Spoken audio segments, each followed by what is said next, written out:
what I wanted to do with this is the reason I called Alex and we're here at Dreamscape in Miami is I've had this idea. People are always coming to me asking about Taylor. Okay. And still to this day, I mean, while I was here with you, I get an Instagram message, somebody wanted me to help them get Taylor tickets. Now, I haven't been with Taylor since 2008. There's a lot of people who only know Taylor from her pop days. There's very few that have been with her from the beginning. So what I wanted to do is I wanted to share my Taylor Swift journey, how from when I first met her to taking her on radio tour to ultimately ending up being her manager. So what I'm calling it is Taylor Swift pre-eras, because this is before the first record ever came out, and pretty much helping raise the teenager. You know, I was with Taylor from 16 to 18 years old. When I first met her, she was 15 years old. And people will come to me now, still to this day, and they're like, we don't know who this Rick Barker is, you know, pretending to be Taylor's former manager. And then I'll play a video where Taylor says, I would like to thank my manager, Rick Barker. It's real. Like, I'm that guy. You know, that's actually me. No one's, you know, trying to take credit for anything. What I wanted to share was I had a first row seat to watching her turn in to something special. From 0 to 100, basically. I always say from 0 to 2 mil. I was from 0 to double platinum. You know, that was kind of my journey with her. And I knew from day one that she had talent. I knew from day one that she could write songs. So how I was introduced to Taylor is one, I had never been a manager before. I was in radio. Okay. So I had created the first ever radio tour where artists actually got paid. I always tell people, I'm never the smartest guy in the room, but I'll ask some pretty cool questions. So I kept asking questions when artists would come through on radio tour, like, why don't we see them play? Why don't we put them in front of an audience? And I was just hearing a lot of weird things. And I'm like, okay, I think I might be able to fix that. So you're going to get a lot of lessons, by the way, through these stories that I'm going to share. But that's lesson number one. If you can solve other people's problems, they may come to you ultimately and ask you to do a job you're not even qualified to be able to do. So there you go. That's so important. First jam. So, so that kind of put me on the radar of Scott Borchett at Big Machine Records. So Scott and Toby Keith had two record companies together. They had Show Dog, which was Toby's, Big Machine, which was Scott. Toby was kind of funding the whole operation. Scott was running the promotions for the different artists, but Toby was signing so many artists. Scott's like, well, when am I ever going to be able to get my artist out? And he had a 15-year-old that no one had ever heard of named Taylor Swift. He had Danielle Peck and Jack Ingram. Those were the three artists signed to his label. So they decided to go in different directions, and he called and he said, listen, he said, I'd love to offer you a job as a West Coast record promoter. And I had no idea really what that meant. Well, I kind of knew the role because I had the West Coast regional kind of call on me, but the responsibility is that I would have, it was like 9 states, about 80 radio stations that I was responsible for building relationships with. And since I had created that radio tour, I was already very familiar with a lot of them. Dialed into the culture. On the West Coast. Yeah, I knew it. I knew them. They kind of knew me. So I flew out in 2003 to Nashville to meet with Scott. And he took me around and we talked a little bit. And on my way back to the airport, he hands me this CD, and he said, I want you to listen to this and let me know what you think about it. And it was some Taylor demos. Nice. So I'm driving back to the airport. I've got the CD in the rental car, and I'm hearing songs that I'm relating to that were written by a 12, 13, 14-year-old little girl. And at the time, I'm 40 years old going, how is this even possible? Wow, yeah, that's a hard task. That's a hard thing to do for a 12-year-old. Yeah. I said, lyrically, she's brilliant. I said, Scott, I love the songs. I said, but she still needs work vocally. Okay. He's like, absolutely. You know, she's in development. What a lot of people don't understand is for a female artist, there's very few Leanne Rimes and Danielle Bradburys and those kids that can hit those notes at a young age. Big voice. Yeah. It usually takes a female, they go through like 3 phases, and at like 23, 24 is when they really come into their voice. So I said I love the music. I accepted the job, and the first time that I actually got a chance to meet her was at the Academy of Country Music Awards in Las Vegas. And Wait, so you guys met at an award show? We met. That was the first time we'd Wow. met because I was based out of California in Santa Barbara while working for the record company. Oh wow! So it's kind of like a remote thing. It's you go back and all forth. it's all remote. We get on conference calls on Mondays. You've got your Southeast rep, you've got your Northeast rep, you've got your West Coast rep. So the people that weren't based out of Nashville, we only got to Nashville like twice a year, maybe, and then we would meet at award shows and things like that because we're out there to schmooze with that was my region, was Las Vegas. So nice. I'm out there in Las Vegas, and we had agreed that I would take her out on radio tour where I would actually teach her radio. And what's funny is if you look at the liner notes on her first record, it says everything I learned about radio, I learned in the backseat of, wait, ha, ha, ha. I used to joke with her because she would tell everyone, she's like, everything I learned about radio, I learned in the backseat of Rick's truck. And I'm like, that sounds so wrong. Not saying, but my mom was in the front seat, you know, because we would. The big butt. Yeah, in the backseat of Rick's truck. And I'm like, no, don't say it like that. It sounds creepy. Sounds good. But so she wrote that in her liner notes. But that I'll get to that story here in a second. But we meet at the ACM Awards, and there's different events that are happening. And one of the things that I did right away is I told Scott that we really didn't know what to do with her. And the reason is because she was a teenager, and no teenagers have really had consistent success at radio. Most teenagers aren't ready to work. Most teenagers don't treat it like a business. This wasn't Radio Disney. This wasn't Nickelodeon. This was, she's going to have to compete with Martina McBride and Carrie Underwood and the biggest singers in the world, and she's just not quite there yet. And as a teenager, I mean, I'm sure, are you handling that situation and try to not only educate them being green, but yes, the actual development? You're competing against the big budgets, the big names for the same space. Well, the thing is that most new artists have unrealistic expectations. You know, they've been especially young ones, their parents have just told them how great they are, how great they are, how great they are. That's your so script. they get this build up, and then somebody comes along and is like, no, you're not that great yet. They're like, oh my God, what do you mean? Everyone's been telling me how awesome I was. So when I met Taylor, we were doing an autograph signing, and I had basically said to her at that time, there was some kind of bug going around, and I said, listen, don't hug everyone. You know, you're going to meet a lot of different people from all over the place. We're getting ready to go out on a radio tour. You don't want to catch nothing. If you've got something, you don't want to give it. I said, but you can't just hug one, because then you have to hug them all, or it looks really weird. It's like you're picking and choosing. You're not going to be selective about who you're going to hug. Kind of thing. So I made an announcement. I said, ladies and gentlemen, listen, you know, we don't want anybody to get sick. We don't want to put anything. So come up, take a picture, but we're going to refrain from hugs and things like that. And everybody agreed. And then Taylor stands up and she says, so my handler, that's what she called me. Handler. She goes, my handler doesn't want me to hug everyone, but I'm going to hug everyone who wants a hug. And all of a sudden, all the adults in the room from the record label just kind of took a look, and they took a look at me. Wow. And, pressure's on, man. And we sat there, and I went to Scott at the time, and I said, listen, if she can't follow instructions, I said, she's not ready to go out on radio tour. She's just not ready yet. And Scott's like, no, trust me. So Taylor and I were in this limousine together, and by that time she could see I was pissed. So we're just kind of giving each other the evil eye, both of us. Now, this is our first time ever meeting each other. Wow, yeah.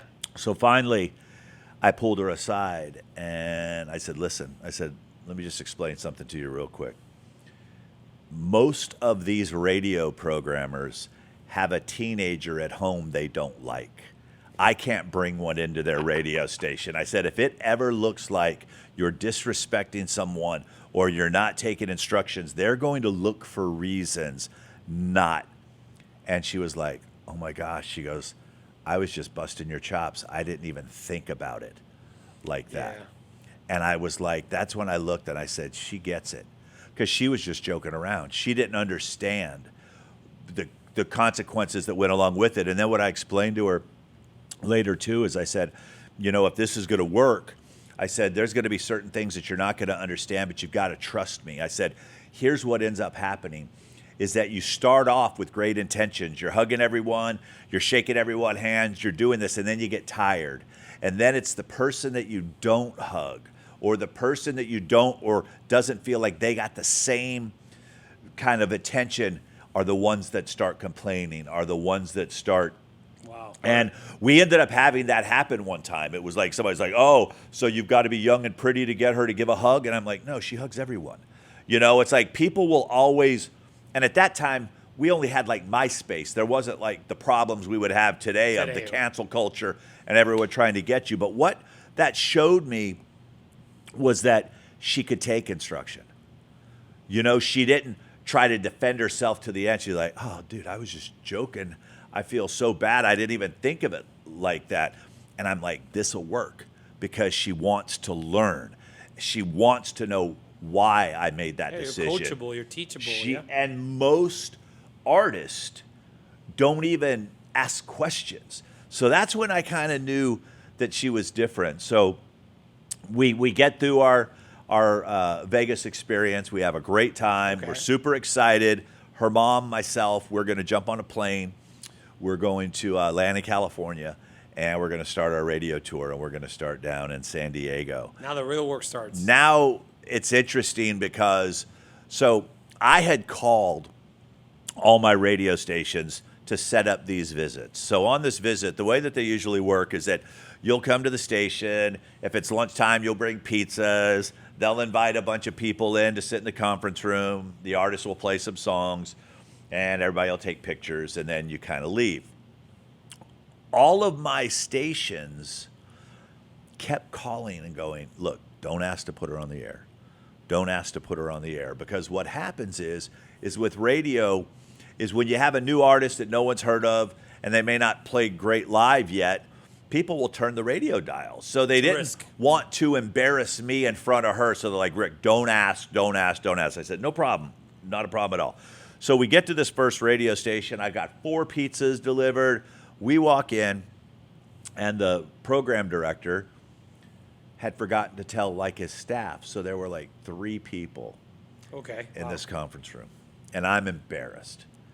Taylor walks in. You would have thought there were 300 people. She went around, hi, I'm Taylor. Big firm handshake, met everyone, played her songs. And it was, I'm looking at myself going, oh my gosh, she was not affected whatsoever by the fact that there weren't a lot of people. She was just excited to play. And I'm like, okay, another lesson.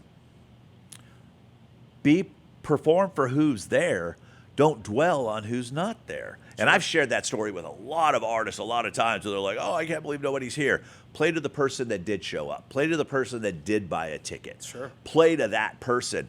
So we get through, we do the program, and we get in the car, and she's like, do you think they like me? Do you think they're going to add my song? And add is when your song, when it comes out, gets added to rotation on the station. And for radio tour, you only go out about 6 months. I said, Taylor, I said, I have no idea. I said, but here's the deal. As I said, radio programmers, they're going to lie right to your face. You're going to think it was the best visit ever. You're going to think they're your best friend, and then it comes time for your song to be added. Now they have to make a decision because every other label in town's asking for those same spots. Same space. Some station may only have 1 slot that week, and there's 15 people waiting for it. I said, so here's what I'll do. I said, I'll be as honest with you as I possibly can. I said, but once you show me you can't handle it, I'm just going to blow smoke up your butt and tell you all the nice things like everyone else. And she says, no, I want to learn. I said, okay. So we left the San Diego radio station, and we're driving to Taylor Guitars. So we're going to go San Diego, Riverside, Okay. LA, all this stuff. So before we get to Riverside, we stopped by Taylor Guitars, who she was sponsored by, and they ended up giving her this baby Taylor. It was super cool. So she's sitting back in the car of the truck. She's playing her song, and I said, do me a favor. I said, that part of the song where it says, when you turn your radio on, I hope it takes you back to that place. Her very first song was called Tim McGraw, and it was the power of hearing a song on the radio and it bringing up memories. You remember where you were and who you were Big with déjà vu. and things like that, right? So it had really nothing to do with Tim McGraw. That just happened to be the song. I said, in that part where it says, when you turn your radio on, I said, see if you can fit in the melody K-Frog. When you turn K-Frog on. It worked. I said, try KZLA. When you turn KZLA on. I said, try Crazy Country. When you turn Crazy Country on. I'm like, every visit we do, I want you to slip the call letters of the radio station in there. She's like, why? I said, because these folks are like egotistical. They'll love it. They'll remember it. Everybody will. And I had heard it on like a Craig Morgan song. It wasn't a new idea. It was just something that I'd thought of. And one of the things I want to share right now as I'm telling these stories is the things that Taylor ended up doing, and a lot of the things that I suggested to her, I've suggested to a lot of other artists. She executed on it. And that's why a lot of people will say, oh my gosh, you did so much with her. I said, well, I've done a lot with a lot of people. She actually did the work. She executed. So I could have these crazy ideas, but she loved it. Her and I had a joke, weird wins. Okay. Because most people won't do weird because it makes them uncomfortable. We didn't care about being uncomfortable. So as she's doing that in the back of the car, the program director of K-Frog Radio in Riverside, they're one of those froggy radio stations, so their disc jockeys are like Hoppy and Toady and things like that. Nice. It's in the country space. He reminds me again, Lee, he's like, Rick, listen, don't ask to bring her on the air. Don't bring it up. It's going to be 5 o'clock in the afternoon. We've got a lot of commercials. There's traffic. We're not going to do anything. I said, okay. Now, to back this up, before we went out on radio tour, the label asked what kind of configuration did I want with her? Did I want to bring another guitar player? Did I want to have... Yeah, exactly. And I said... because she was playing as a trio. She was playing a guitar player herself as the second guitar player and a fiddle player. Okay. That was what we were going to send her out with. And I said, for my run in California, I said, I want it just her and her guitar. They were like, why? I said, because at that time, there was this thing that all the young female artists in Nashville were being manufactured, that they didn't write their own songs. They couldn't play their own instruments. And I said, out of that box. No. I'm bringing her straight in. This is what we're going to be able to do. So she walks in, and she always looked great. She had the sundresses, the cowboy boots. She didn't look like anyone else. She was 5'11", so she stood out above everyone else. So she walks in, and Hoppy, the music director, was on in the afternoon drive, and he's like, well, you're a pretty young thing. What'd you just come from, a talent show or some beauty? And she started laughing. She's like, no, sir, this is how I dress. And this is me. It's me. Yeah. He's like, where's your guitar player? She goes, well, I play my own guitar, sir. He goes, really? Okay. He said, why don't you play me something? So we're sitting there in the studio, music's going out over the radio, we're in there, and they're getting to know each other, and they're asking her questions. And she starts playing her song. And it gets to that part, and she looks at me, and I go, yes. She goes, now. And when you turn K-Frog on, I hope. And he's like, Toady, that's a brilliant song. We got to put this little girl on the radio. Done. So all of a sudden, she's now getting to go on her radio for the first time. So we're excited. We don't know what to do. We don't know how soon it's going to happen. So she goes and opens up her MySpace account and says, hey, here's the radio station. I think they stream online. Here's how to listen to it. And here's the phone number. And call and request my song. So I had no idea that she had gone and done this. Wow. To her MySpace audience. So she goes on. She's playing her song. Phones are lighting up. Everyone's saying how great she is. By this time, we've already left the radio station. They're super pumped. They're excited. And right across the street from the radio station is an In-N-Out Burger. So this is her first In-N-Out Burger experience. So I turn her on to In-N-Out Burgers. And we're sitting there in the parking lot of In-N-Out Burger with my door open so we can hear the radio, eating our double-double, dipping our French fries in a chocolate shake, listening to all these people calling the radio station and the radio station freaking out on how great she is. And at that point, I said to her, I said, Taylor, you're brilliant. She goes, we need to stop by the drugstore. I said, why? She says, I want to write them a thank you card. I'm like, what teenager actually writes? This is right when texting was starting. So I said, okay. So we go in, we buy a boatload of stamps, we buy a bunch of cards. She wrote a handwritten note to everyone she had met.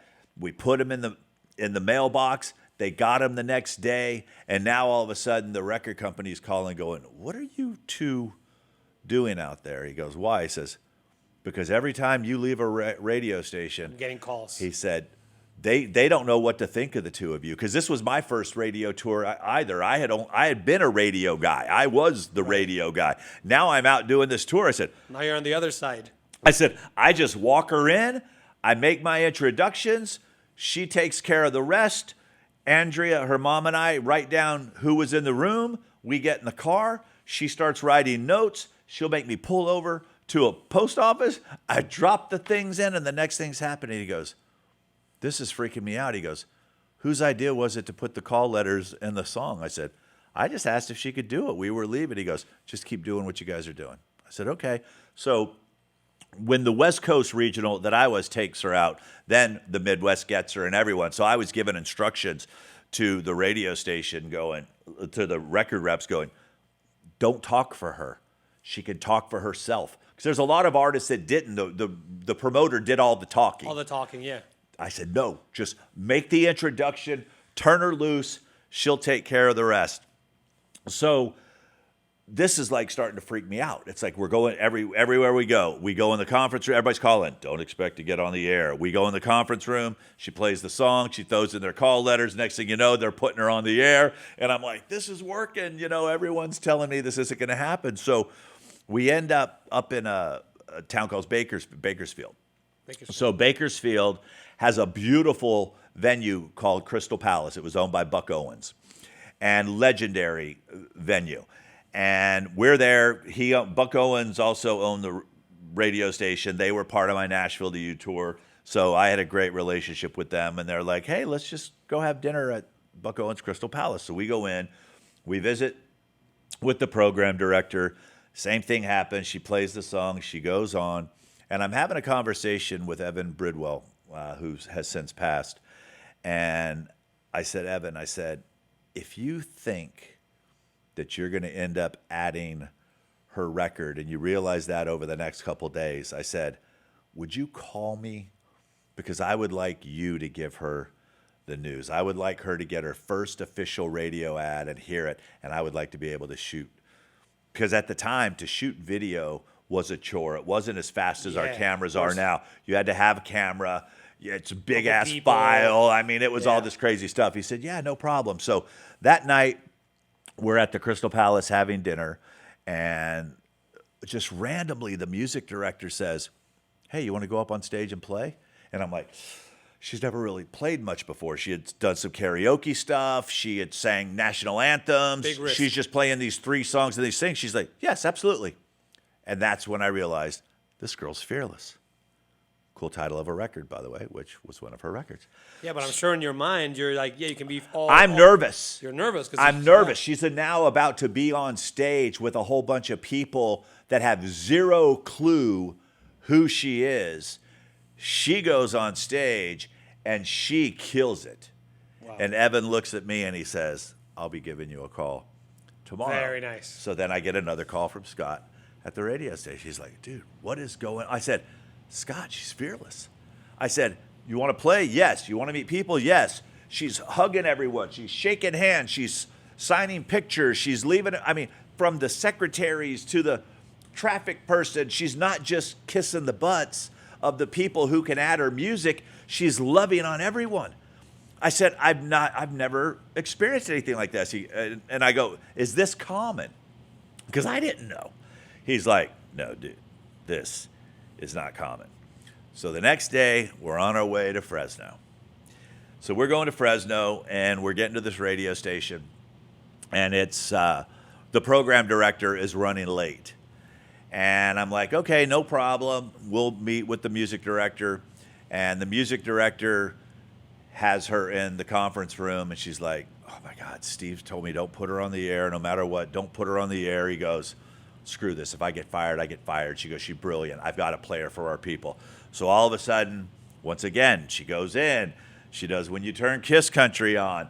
The person loves it. They want to put her on the air, but this person is now afraid they might lose their job. She's like, screw it. I'm going to do it. She goes on the air. Phones light up. Steve comes in. Thank God you didn't listen to me, he said.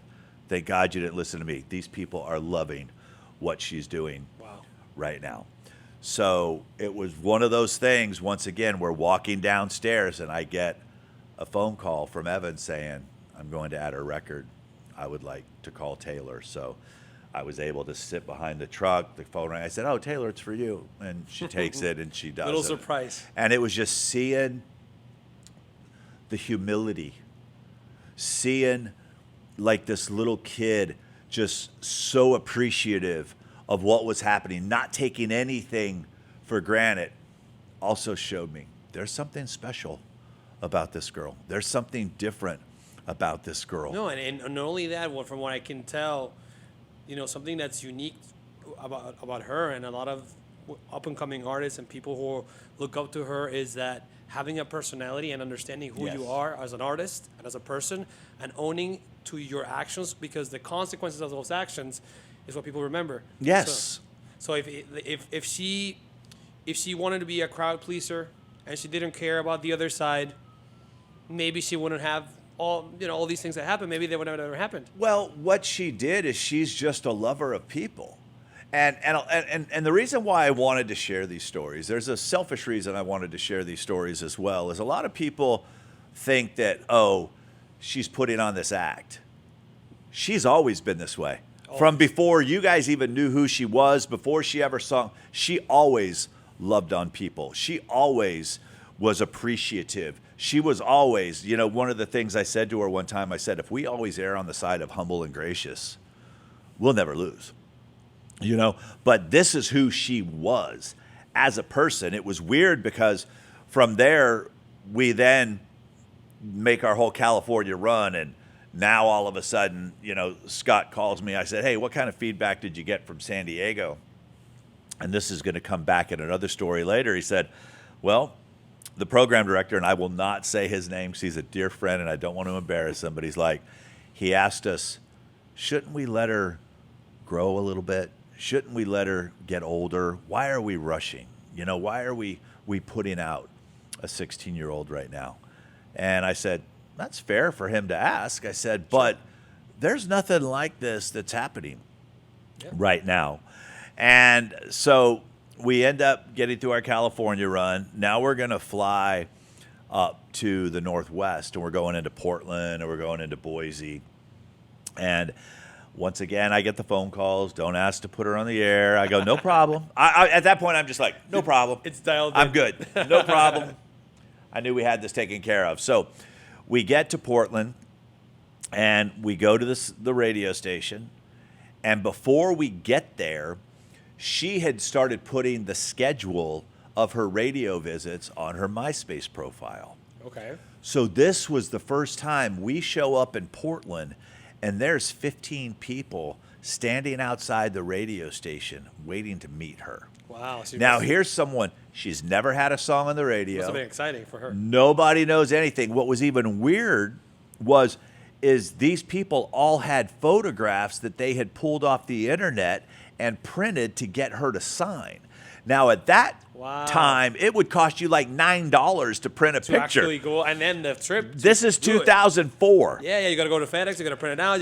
And I'm looking at this picture, and I'm like, wait, that was taken at my bar in California, and somebody put it up on the internet. And I'm like, wow, this is interesting. People are now taking pictures at concerts and putting them up on this thing called the internet. And I'm like, this is interesting. So we're up in the radio station. The disc jockey looks down, sees all these people gathering. The program director walks in and he's like, how did all these people know that you were here? She said, I just went on MySpace and told them I would love to meet them. If there's anybody in the Portland area that knows who I am, I would love to meet you after I get done with this radio visit. He goes, we don't get that for people that have hits on the radio. You've never even had a song on the radio.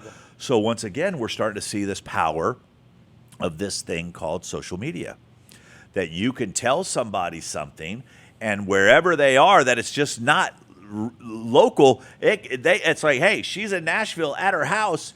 She's wherever in California telling people she's going to be in Portland, and those in Portland are telling their friends, and they're coming to meet her. And now all of a sudden, word's getting back to the record company that, what's this MySpace thing she's got going on here? Because a lot of people saw it, but they didn't know what to do with it. But she was doing something about it. She was providing value. She was inviting people. She was taking action on it. She was like, I want to share my music with as many people as I possibly can. Here's a cool place to be able to do that. Yeah, but not everybody wants to actually do it. No. People think about it. Yes. Their talent doesn't match their desire. So one of the things that was interesting with that whole entire trip was seeing the reaction on the program directors' faces when actual listeners from their town would show up for an artist that had never been played on the radio. Wow. You know, because at that time, there wasn't Spotify, there wasn't Apple. It's like, if you knew who an artist was, it was either because someone told you about it. It's back when those college bands, you know, it's like you would go do, like Dave Matthews would play, and everybody, they'd burn CDs and everybody'd give them to their friends. So they were really interested to see that she already had an audience without ever having the song played on the radio station. And as we walk down the elevator, she goes out. She's signing autographs. They're kind of witnessing this. And that's once again when more calls start happening to the record company. And they're calling again going, just whatever you're doing, keep doing it. I said, no, it's whatever she's doing. We're watching this happen right now. I said, I'm driving the bus. Yeah. The car. I'm driving the bus. Andrea and I are taking notes. And we're just making sure that we're keeping her pumped up. You know, that we're just keeping her pumped up. And we met a gentleman there that day by the name of Randy. He's the one who had taken the picture that was at mine, and he explained to me how he found it. I'm like, Randy, you're in Portland. That picture was taken in San Ynez, California. How did you get that picture? He goes, he says, somebody had uploaded it up on the internet, and I just went and searched her name. Wow. And I'm like, interesting. I should probably keep an eye on this internet thing. I should probably keep an eye on this social media thing. So I'm starting to explain to people, and no one really understands it. It's like I'm telling the record company, I'm like, yeah, they're going to the internet, and they're downloading, and they're printing the picture. Well, where do they get the pictures from? Because we had these things called tear-offs. Okay. Where it's the 8x10s, and it's a pad of them, and they'd sign it for the record company and tear it off and hand it to the music director, the program director. Well, these fans couldn't go online and buy a picture, so they were just printing off their own. Yeah, and I'm like, this is brilliant. So the next thing that happens is we end up outside of Boise, and we're at this radio station, and they say, hey, can she play a show? And I look at Taylor, and she's like, yes, I can play a show. I said, great. And I'm thinking to myself, she's never played an hour-long show before in her life. Challenge accepted. Yes, she did. And the other issue that we were going to run into is I had agreed, without asking, that it be at a 21 and over bar. Okay, wow. And it's a whole different ballgame. At that time, you could still smoke. In the bars. So here's this 21 and over smoky bar. Tough crowd. And I've got a 16-year-old that I'm about to put on a stool. So I put her on a bar stool. She's wearing her beautiful dress, her cowboy boots. And I said, see the clock? Stop in an hour. Okay. And her mom's looking at me, and I'm like, she'll be fine. So she goes. She plays her hour-long show. Crowd's eating it up. Now she's over there signing autographs. There's a long line of people with beers, smoking, waiting to meet her, take pictures. She gets done. She comes back to the little green room area. It was like this trailer off the club. Smells like an ashtray. Just been singing hard out for an hour, signing for another 2 hours. And they were like, what was that for? I said, now I've got a story. I said, because everyone's going to say, oh, she's only going to appeal to young people and the teeny boppers. I said, now I've got video evidence of you on that stage in a 21 and over bar singing along to your songs that they had never heard. So by the second chorus, they're singing with you, and they stayed after to want to get to meet you. That's beautiful. I said, thank you. Yeah. And she understood. So that's when I also realized that there was this trust between her and I that was being built. And it was something that I didn't realize what it was turning into. I just thought different. I'm always like, how do we just get people to fall in love with her? Who cares if they've never seen her? Who cares if they didn't know her song? She's got talent. She's different. She's amazing. How do I get her But wait, in you were front of also everybody? fearless yourself, not just her. Well, it's not that I wasn't even fearless. I just didn't know any better. You know, I'm like, and it's funny because somebody asked, I can't even remember who they asked one time, but the answer was funny. They says, how is Rick, who's never had any management experience, never managed an artist before, Taylor, who's brand new, how are they doing all this? And someone said, it's because they're too dumb to know any better. He said, and I say that as a compliment. As a compliment. He said, they don't know any better. They don't know that you're not supposed to meet everybody after a show. They don't know that you're not supposed to do handwritten notes. They don't know. Yeah, but then you can't take like the bond that you create from taking those leaps of faith. Correct. You can't break that. It's interesting because this, like I said, this trust started being given. We end up going to LA to open a show for Jack Ingram, who's just a rock star. He's amazing. He's an Austin, Texas guy. He was on the label, and he was playing the Whiskey A Go-Go. Oh, wow. World famous Whiskey A World Go-Go, famous. Sunset Strip. And here's Taylor singing, Tim McGraw and these little tiny songs, but she had a chance to open for Jack at a 21 and over show. There was going to be some press there from LA. Some of the people from the different award shows, ACMs and stuff, were going to be there visiting. And Scott flies in from Nashville. She's upstairs. And now we're starting to wonder, what do we do to have a moment? We had always talked about what can we control? What are the things that you can control? How you look. You can control how you make people feel. You can control what you say. You can control a moment. I said, if we just go out and play your songs and then Jack comes out and starts rocking, you're acoustic, he's full band, we're going to have some issues here. I said, I want you to try something for me. So she would always warm up with Eminem's Lose Yourself. And her fiddle player would mess around and be like, ding, ding, ding, ding, Wow. doom, doom, doom, doom. I said, I want you to start the show tonight with Eminem's Lose Yourself. She goes, what do you mean? I said, and then I want you halfway through to go, oh, wait, you guys are here to hear country music. Country music. And then flush right into your thing. So, Wow. of course, as soon as she heard it, she made it her own. She went, they worked. So then Scott comes and he's like, I'm really nervous about tonight. I said, don't worry, we got this. He's like, what? I goes, wait, I don't want to know because I might try to talk you guys out of it. He goes, I'll trust you. So she gets up on stage. It starts going.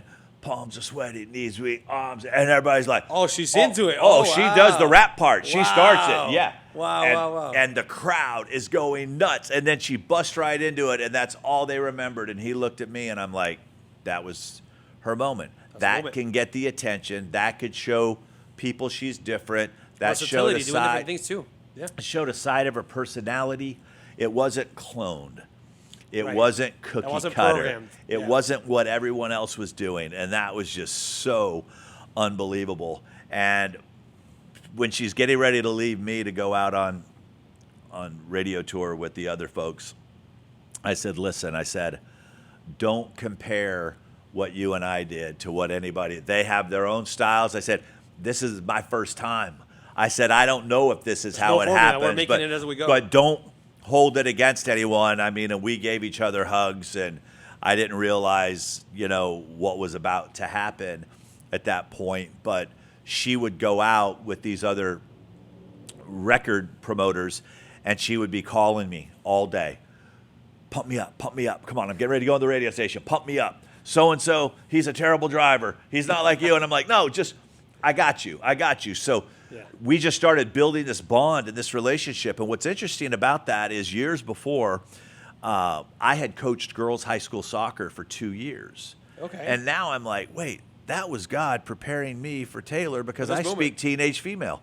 I didn't realize I was going to be given the task of helping raise this teenager that was going to have ultimate impact on the world. So I'm like, wow. And I'm not here to put religion on anyone. It just happens to be my story. But I'm like, okay, this is crazy. So I would pump her up, and we had this going. So this was right around September. Okay.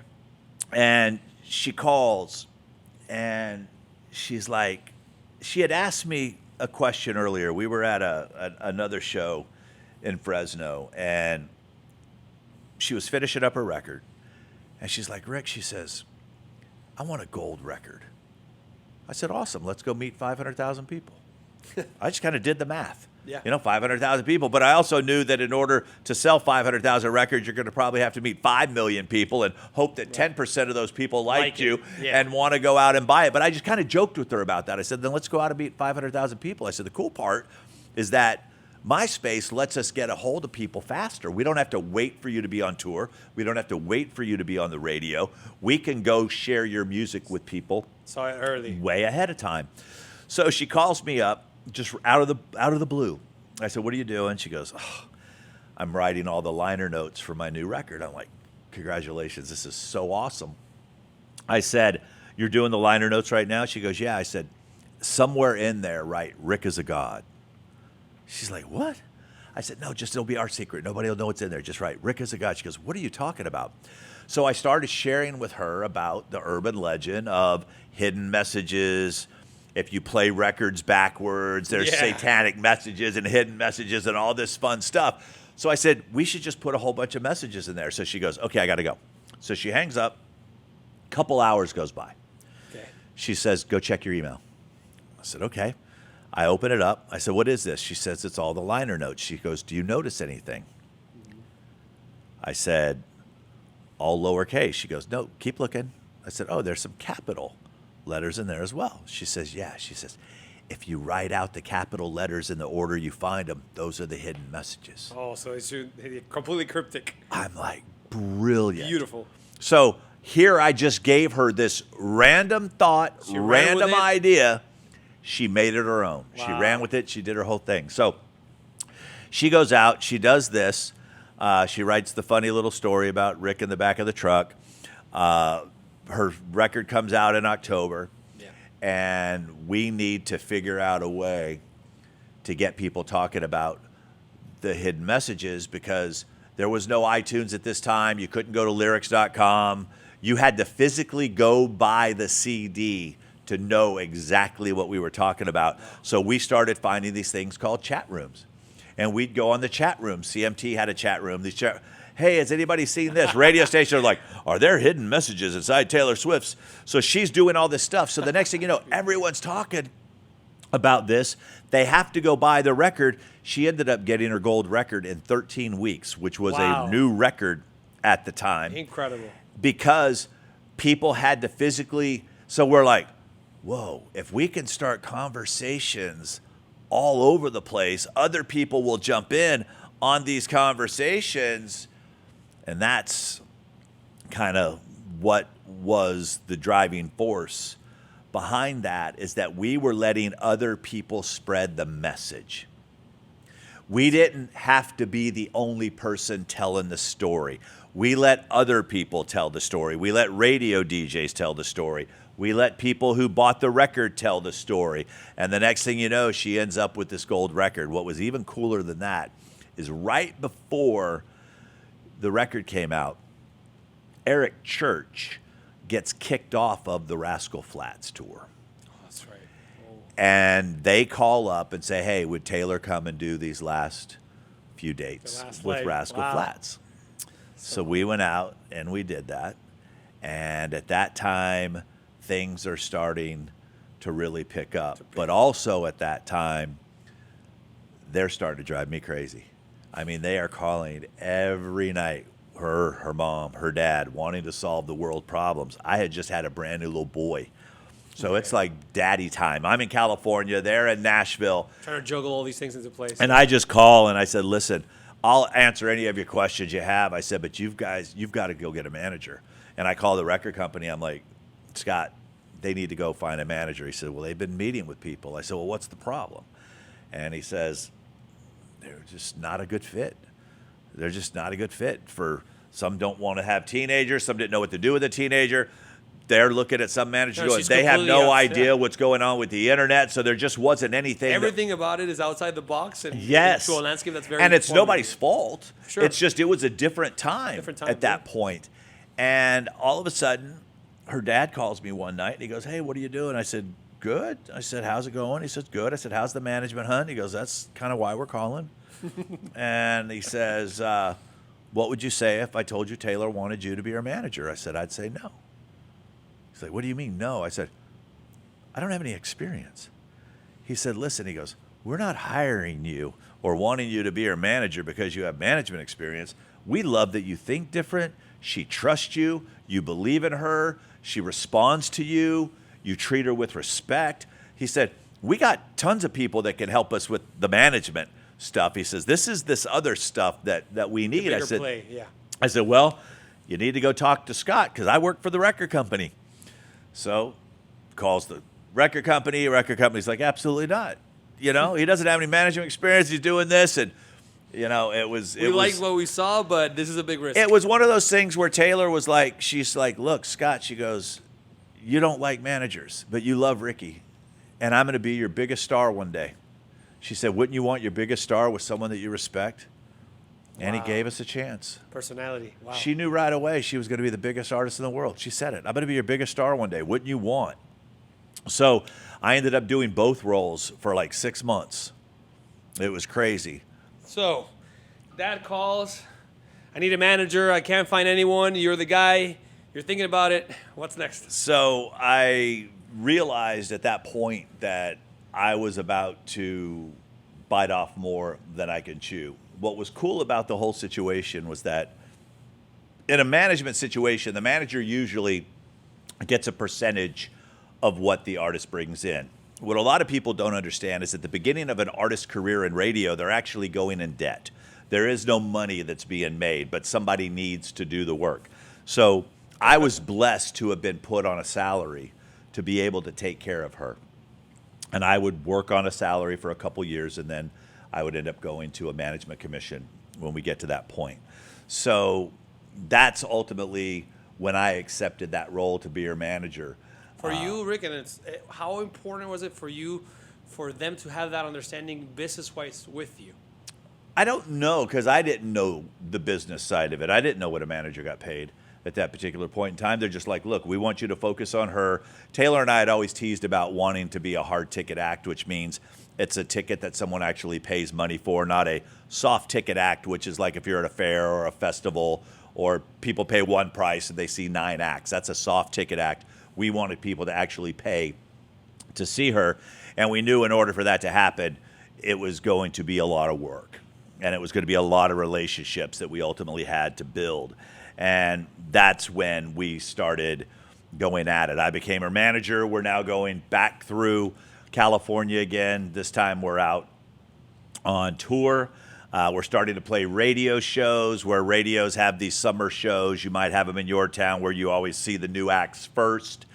And we are in Pennsylvania. She's from Pennsylvania. We're at a Walmart. This gal comes up and lifts up her shirt and says, sign your name on my stomach. I'm going to get a tattoo. Wow. Taylor thought she was joking, so she wrote the biggest Taylor you could see. Big signature.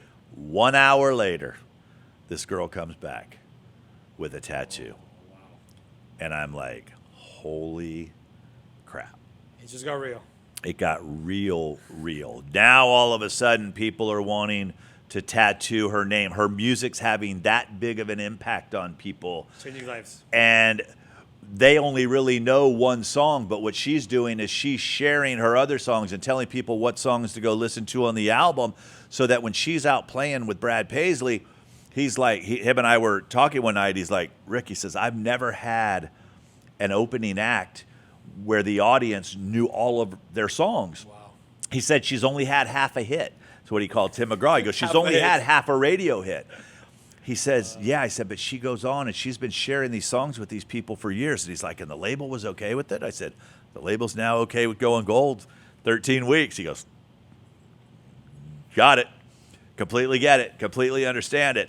But what we started seeing with this radio, with this girl with the tattoo and the impact that people were having with her music, is it went from gold and then it went to platinum, is we're doing this radio show in Fresno. And this is where she's opening for two other artists. She's the opening act, and then there was another person, and then the headliner. So it's an outdoor show, and all of a sudden, all these people are lining up outside, and I'm going to the promoter. I'm like, why don't you let him in? You know, he's like, well, you're doing sound check. I said, we're outside. They can hear us doing sound. Let him get food. Let him get beer. Let him get whatever. He goes, no, we just don't do it like that. I said, okay. Taylor and I are going to go outside and meet everybody then while they're waiting. They're like, what? I'm like, Taylor, come with me. I grab a pad of the pictures. I walk out. I said, listen, my name's Rick. This is Taylor. You guys have never heard of her. She's going to be a superstar one day, and you can buy a picture and take a picture with her for $5. Everybody started handing us their money. These are the pictures we give away at the radio station. We just made $250. Yeah. And I'm like, oh my God, this is perfect. So after she goes out and meets those people, the gates open. She's the first person on stage. The whole front of the stage is packed because they feel like they already know her. They had met their friend. When she's done, she's over on the side selling merchandise, and all the people are coming over to buy merch and meet her while the other artist is on stage. And once again, we're like, that personal connection trumps everything. Everything. There can be a show going on, but if they feel they're hanging out with their friend, and I'm like, so at the end, we sit down and we would always kind of like you come from a sports background. After the game, we would watch the tape, and we'd go over what worked, what didn't work, so on and so forth. This is what we need to focus on. I'm like, Taylor, I said, there is something about them getting to connect with you before the show, because you were an absolute complete stranger to them until you went out and you met them. So we finished that show. She sells more merch than the guy that was headlining and the other person. Oh, man. She had the biggest crowd. We're stopping. We ended up, she loves ice cream, loves yogurt. So we ended up stopping at this yogurt shop in Fresno. We go in the yogurt shop. At this time, because she was actually doing a show, it was her guitar player, her fiddle player, me, and her mom. So there was 4 of us traveling at this point. 5 of us, excuse me. And all of a sudden, we're in the yogurt shop, and you could see this girl behind the cash register kind of getting a little weird. Okay. And she goes to Taylor, she goes, can I ask you a question? Are you Taylor Swift? She goes, yeah, I'm Taylor Swift. Day, yeah. She goes, we're friends on MySpace. Oh. And I'm like, okay, wait a second. So Taylor looks at me, says, go get our guitars and the fiddle. So they go to the car. This is her idea. Wow. They go to the car. They get it. She starts doing this concert inside the yogurt shop. Now, keep in mind, Mom's at the drugstore shopping. Taylor's with us doing this concert. People in the drive-thru are now parking their cars to come in because there's no one. This is someone they never heard of getting this free concert inside the yogurt shop. I call the label. You won't believe what happened last night, so-and-so. And they were like, oh, my God, this is brilliant. So now all of a sudden we go to Utah. And we're opening for a band called Trick Pony. And it's snowing outside. and the doors are late getting open. So Taylor says, let's go outside and meet people. And her mom's like, what do you mean? It's snowing. You're going to get sick. She goes, no, Mom, trust me. We're going to go out. That's what they're going to remember. They're not going to remember being stuck in the snow. They're not going to remember that the doors were late. They're going to remember that I came out. Here we go. Once again, we had just done that in Fresno. She saw the impact that it had. Now it was all these things are now becoming her idea. My suggestion, her execution. The snowball gets bigger and bigger. My suggestion, her execution. I've suggested a lot of things to a lot of artists, as have other managers and other labels. It's her execution. So we go out, we meet with people, show starts, show's done. After she's done, she's up signing. They wrapped around this arena to end up meeting her. It was our first 3-hour meet and greet. And she killed in merch.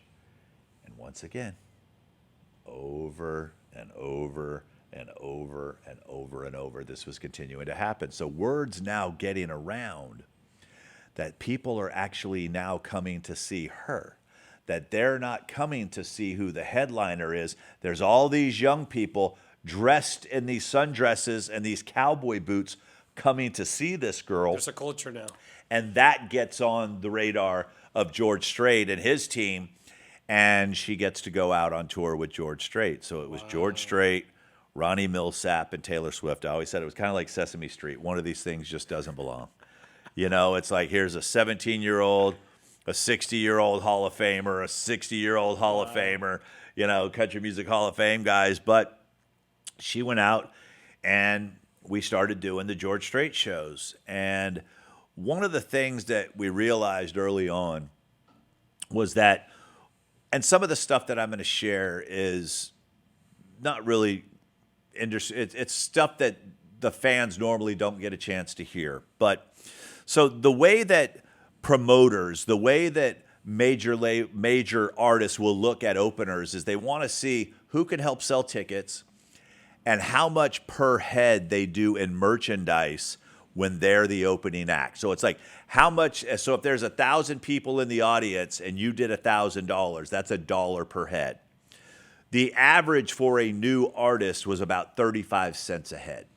That's what they were expected. So if there's 1,000 people, you'd make $350 and everybody's happy. You made 35 cents a head. Yeah, you're cool enough to hang. Absolutely. You know, you'll help sell some tickets. Some people will do some things. Well, we realized early on that if we're going to be out in 2 buses, because we had a bus because she was a minor, we wanted the band to have their bus and not have to act, you know, let them be a band. They'd earned the right to be on the road. Sure. Let them be a band. For sure. So we had this, so we're like, well, we need to do more than that. So we figured that we needed to sell more merch. So how are we going to do that? When most people coming there may not know who she was, they were going to meet her for the first time that night. We were they were going to fall in love with her. What could we do? So we asked for permission to sign autographs after the show. And they're like, no one's ever really done that. It's like, well, we're people, they're breaking down. People are leaving. Can we stay after, sign autographs for anybody who wants to meet? So she would get on stage.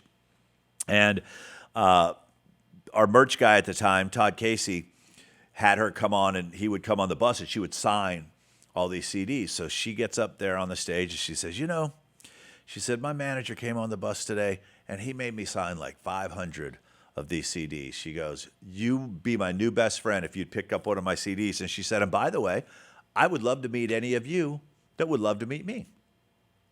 Okay, so the rule was she played, Ronnie Millsap played, George Strait played, and then we could go up to sign autographs at the end. Well, what happened is that everybody after Taylor's show went out into the hall to wait for her. Wow. And I'm like, George Strait's manager comes up, and I said, look, I can go up and clear the room. I said, but they're going to wait for her. He goes, I've never seen anything like this. So we would go up, she would sign, they would clear out, they would go. And all of a sudden, she's selling like 250, 300 CDs a night by making that announcement. And one of the things that we had decided with the George Strait tour, and I got a lot of backlash for this, and you being an audio guy will understand, is that I put her on a headset, AK G, a little nice little headset. And the sound guys were like, that's going to just destroy her vocal quality. It's got no. I said, she's 17 years old, going through puberty. She has no vocal quality. I said, here's the problem, is that George Strait, who has 50 #1 songs, his show is in the round. So what that means is that there's 4 microphones set up, and George will sing one of his #1 songs at one microphone. He'll go to the next one. And when you have that many #1s, you can do that. Taylor only gets 5 songs. So that means that the majority of the show, people are going to be looking at her back. Yeah. So I need her chasing the camera. So she straps on her guitar. She puts on this. Wherever she goes, she's getting those blue eyes in the camera. She's going around. People feel like they know her. They're coming up and meeting her. We're staying after doing all these meet and greets. But one of the things that started happening, which was very funny, is all of a sudden, this is when now phones were now just starting to allow you to record video. Wow. So all these people are now holding up these phones recording. And George Strait's management came over to apologize. Listen, we're trying to do everything we can to get security to keep them from recording the shows. I'm like, don't stop them. Yeah. He's like, what? I said, don't stop them. I said, they get those videos up on YouTube faster than me or the label can. Yeah. That's all promotion for us. He's like, what are you talking about? So I went up. I said, let's go type in George Strait, another show. And all of a sudden, he's like, wait, that's the show from last night. I said, yeah, pretty good footage too, huh? He goes, oh my gosh. I'm like, let him record. It's okay. It was the first time. Wow. Now we're having to sit there and go, okay, wait a minute. We now have a whole bunch of PR people in our audience for us. Team. Yeah. Oh, they're all down there kind of doing their thing. So I'm like, okay, this is interesting. So now we've got a whole nother thing that we're dealing with. 3-hour meet and greets. People are leaving the show to wait for her. We're trying to sign autographs to get them back. It's a good problem to have. And now other tours are starting to come up and say, we want Taylor on our tour. We want Taylor on our tour. And now other artists are starting to get pissed because now they think, well, crap, I guess we have to go after and sign autographs now too. I guess we have to go after. The culture shifted. It totally shifted. And it wasn't that she felt like she had to. It's that she wanted to. She wanted to. This was her chance to say thank you. This was her chance to make a connection. And what was happening were people now were starting to take pictures and use them as their profile pictures. So now she's starting to get a whole bunch of other people that are starting to figure out who she is through the people that they follow. So we started learning more social media little tricks and mindsets and things like that. So it was super interesting. I remember the night that we realized that not everyone had access to Facebook. We were doing an event, and her fiddle player, Emily, was in college at the time at Belmont. So certain times when you leave a venue, you leave a place, you have to be on your bus at a certain time or you can't get to the next city. It's just the way that things happen. Taylor and I started kind of generating this rule is if we aren't going to be able to meet everyone, then we can't meet anyone because it's not fair to those that didn't get a chance to meet her. So I went and I explained to these people, we were inside like Bridgestone Arena or something like that. And I said, listen, we have to get to this next location. I said, but I know many of you have waited and you would love to take a picture. So here's what I'll do. I'll bring her through. You shoot as many pictures as you want, but don't ask her to sign anything. Does everybody agree? Yes, we won't. We won't. You promise? Yes, we promise. Okay. Soon as I bring her out, guy hands a CD with a pen on it. I put my arm out to block them. Somebody takes a picture. I get her through. And the next thing you know, Emily is on the bus going through her Facebook page laughing. I said, what are you laughing at? She goes, you don't want to know. I said, no, what are you laughing at? I want to know. Yeah. She says, there's a picture of you on Facebook. I said, what's Facebook? She said, well, it's this, social media platform for college kids and their parents can't get in and we show it. So she opens it, she shows me, and this kid had posted a picture of me putting my arm in it. And it says, Taylor Swift's fat ass manager keeping us from getting autographs. No.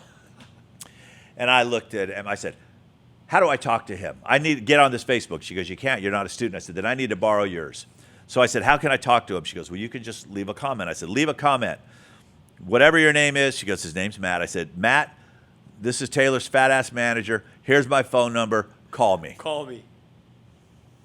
I didn't know I didn't know I shouldn't put my phone number up on the internet. I just threw it into the Facebook, you know? It was just, threw it right into the Facebook. So all of a sudden this call happens. Okay. And I'm like, hello? He's like, hello? I'm like, who's this? Matt? I said, hi, Matt. This is Rick, Taylor's fat ass manager. Wow. He goes, dude. I said, Matt. I said, listen, let me explain something. And I gave him a whole behind the scenes. This is why I had to do it like that. This was not my intentions. She will stay and sign autographs for everybody. We will miss a flight. We will get fined. There are penalties it's a big for deal. what it is that goes on. Yeah. He's like, I had no idea. I said, dude, so I'm not telling you what you should or should not do. I said, but I wanted you to hear my So side. you would of it. understand what's happening. Yep. Next thing you know, Emily's like, it worked. I go, what do you mean? She goes, he's on here telling everybody how cool you are now, and you and him are like bros. So Nice. next lesson was, wow, look how fast I put out that fire. It turned a negative into a positive. How I was able to, by giving somebody a little behind the scenes, not pretending, how this was able to do. So once again, I'm like, okay, this is getting real interesting. So this year, I mean, things are just happening. She's killing it right now. First award shows that are about to come up are going to be the ACMs. She's already got a platinum record. She's only been playing 5 shows. She's still getting better as a performer. Not a lot of dynamics yet in her performance, but it takes time. And all of a sudden, I get a call from the record company, and Scott, and sometimes I'll refer to Scott. There's Scott Swifter dad and the Scott Borchetta, who's president of Big Machine Records, where she was signed at the time. He's like, we just got word she's nominated for an award with the ACMs, but she's not up to be a performer. And I'm like, what do you mean? He goes, they just don't feel that there's enough there yet with her in the band. I said, but what if we gave him a moment? He goes, what do you mean? I said, she hasn't met Tim McGraw yet. We've been holding on to this for like a year. I said, time. is Tim and Faith going to be at the show? He said, well, sometimes they show, sometimes they don't. He calls me back. He says, this year they're being presented an award. They're going to be sitting in the front row. I said, let me go pitch an idea to the producer. He said, okay, give it a shot. But I said, don't call Taylor. Don't tell her anything yet. Let me go do Try this. to figure it out before anything. So I go to Rack. I tell him the idea. I said, she's been playing walking and talking with an acoustic guitar with a headset mic. I said, why don't we have her play a 12-string guitar, sing a verse and a chorus, walk down the steps, and introduce herself to Tim McGraw and Faith Hill. He goes, I love the idea. Nice. So I call Taylor, and I'm like, oh, my God, I'm so excited. You get to play at the ACM. She goes, I can't wait to tell the band. I said, but the band doesn't get to play. She's like, what? It's you. I said, the band doesn't get to play. She goes, but I want my first time. I said, Taylor, they don't want you yet. They want the moment that you can bring. And she didn't quite understand it until actually the day of sound check. Okay. When she walks down. So Taylor, self-proclaimed klutz. She's very clumsy. So I was blindfolding her, having her practice walking downstairs because we were afraid she would eat it right on national television. So she's walking down the stairs. She's playing the song. She goes down. There's a stand-in at dress rehearsals, and she introduces herself, and that's when it hit her, the impact that this was about to have. Wow. So that night, she looks amazing. She's on the carpet. She does her performance. Crowd goes nuts. Social media is abuzz with what's happening. It comes time for her to get this award. She's nominated, and it's a Horizon Award. It's like new female artist. Okay. And she had outsold everyone. She was on these major tours. She had, radio success. Everything was happening. They called the name, and it's not her name. And she realized at that time that she was on a small label, and this was block voting, so the bigger artists had this thing. And she sits there, and earlier that day, we had gone to a Chinese fortune teller. We were doing some video stuff for the ACNs. Okay. And, you know, she was wanting to see the fortune teller, and she was really set on this award. You know, it's like, what if I don't win? What if I do? What if I do win? What if I don't win? Yeah. And I said something to her. I said, Taylor, I said, the only thing we can control is how you look and what you say. I said, other than that, it's out of our control. So she sits there. They give the award. She looks at me. I come, I get her. We walk to the side. I give her a hug. She's like, Rick, she goes, I worked so hard. I said, I know you did. She goes, I did everything I was supposed to. I said, I know you did. And I could tell that it really got to her. So we left. We got on a bus. We were going to another tour date. And she calls me to the back of the bus, and she's like, listen, I get it. Doesn't make me feel any better. She said, but I get it. She said, what are the awards that the fans control or record sales controls? I said, well, we have a CMT awards or fan voted awards. I said, and the Billboard awards are based on sales. You sell, she goes, so if I outsell everyone, no one can take that award for me. I said, yeah. She said, then that's what's going to happen. I'm going to win every fan voted award that there is because I love on my people more than anyone. I'm going to ask them for their help, and I'm going to outsell everyone because I don't ever want this feeling to happen again. Wow. And Powerful. 17 years old. Wow. She's saying, I am going to be the biggest selling artist of all time. I am going to win these fan-voted awards. So after that comes the CMT Awards, first fan-voted award show. She goes all in with the fans. She's got them doing this thing. We go out. We know we're going to get it. We're going to get it. So we had decided that if she were to win, that one, she would thank her MySpace fans, and that award, because it was a fan-voted award, I gave her the idea, let's take it out on the road, and since we've got 3.5 hours worth of meet and greets, let's let these people hold the award. Who gets that? And let them take pictures with this award. Yeah. So we're at dress rehearsal, and they call out the award, and they don't call her name. Second blow. Wow. So they just think that they just call out any random name. There's no method to the madness, but she had just had an award taken from her. So all day she's panicked, thinking that she didn't win. She didn't win. She didn't win. Night comes, she's wearing this beautiful green dress. She looks gorgeous. Teardrops on My Guitar was her song that was out at the time. She looked amazing.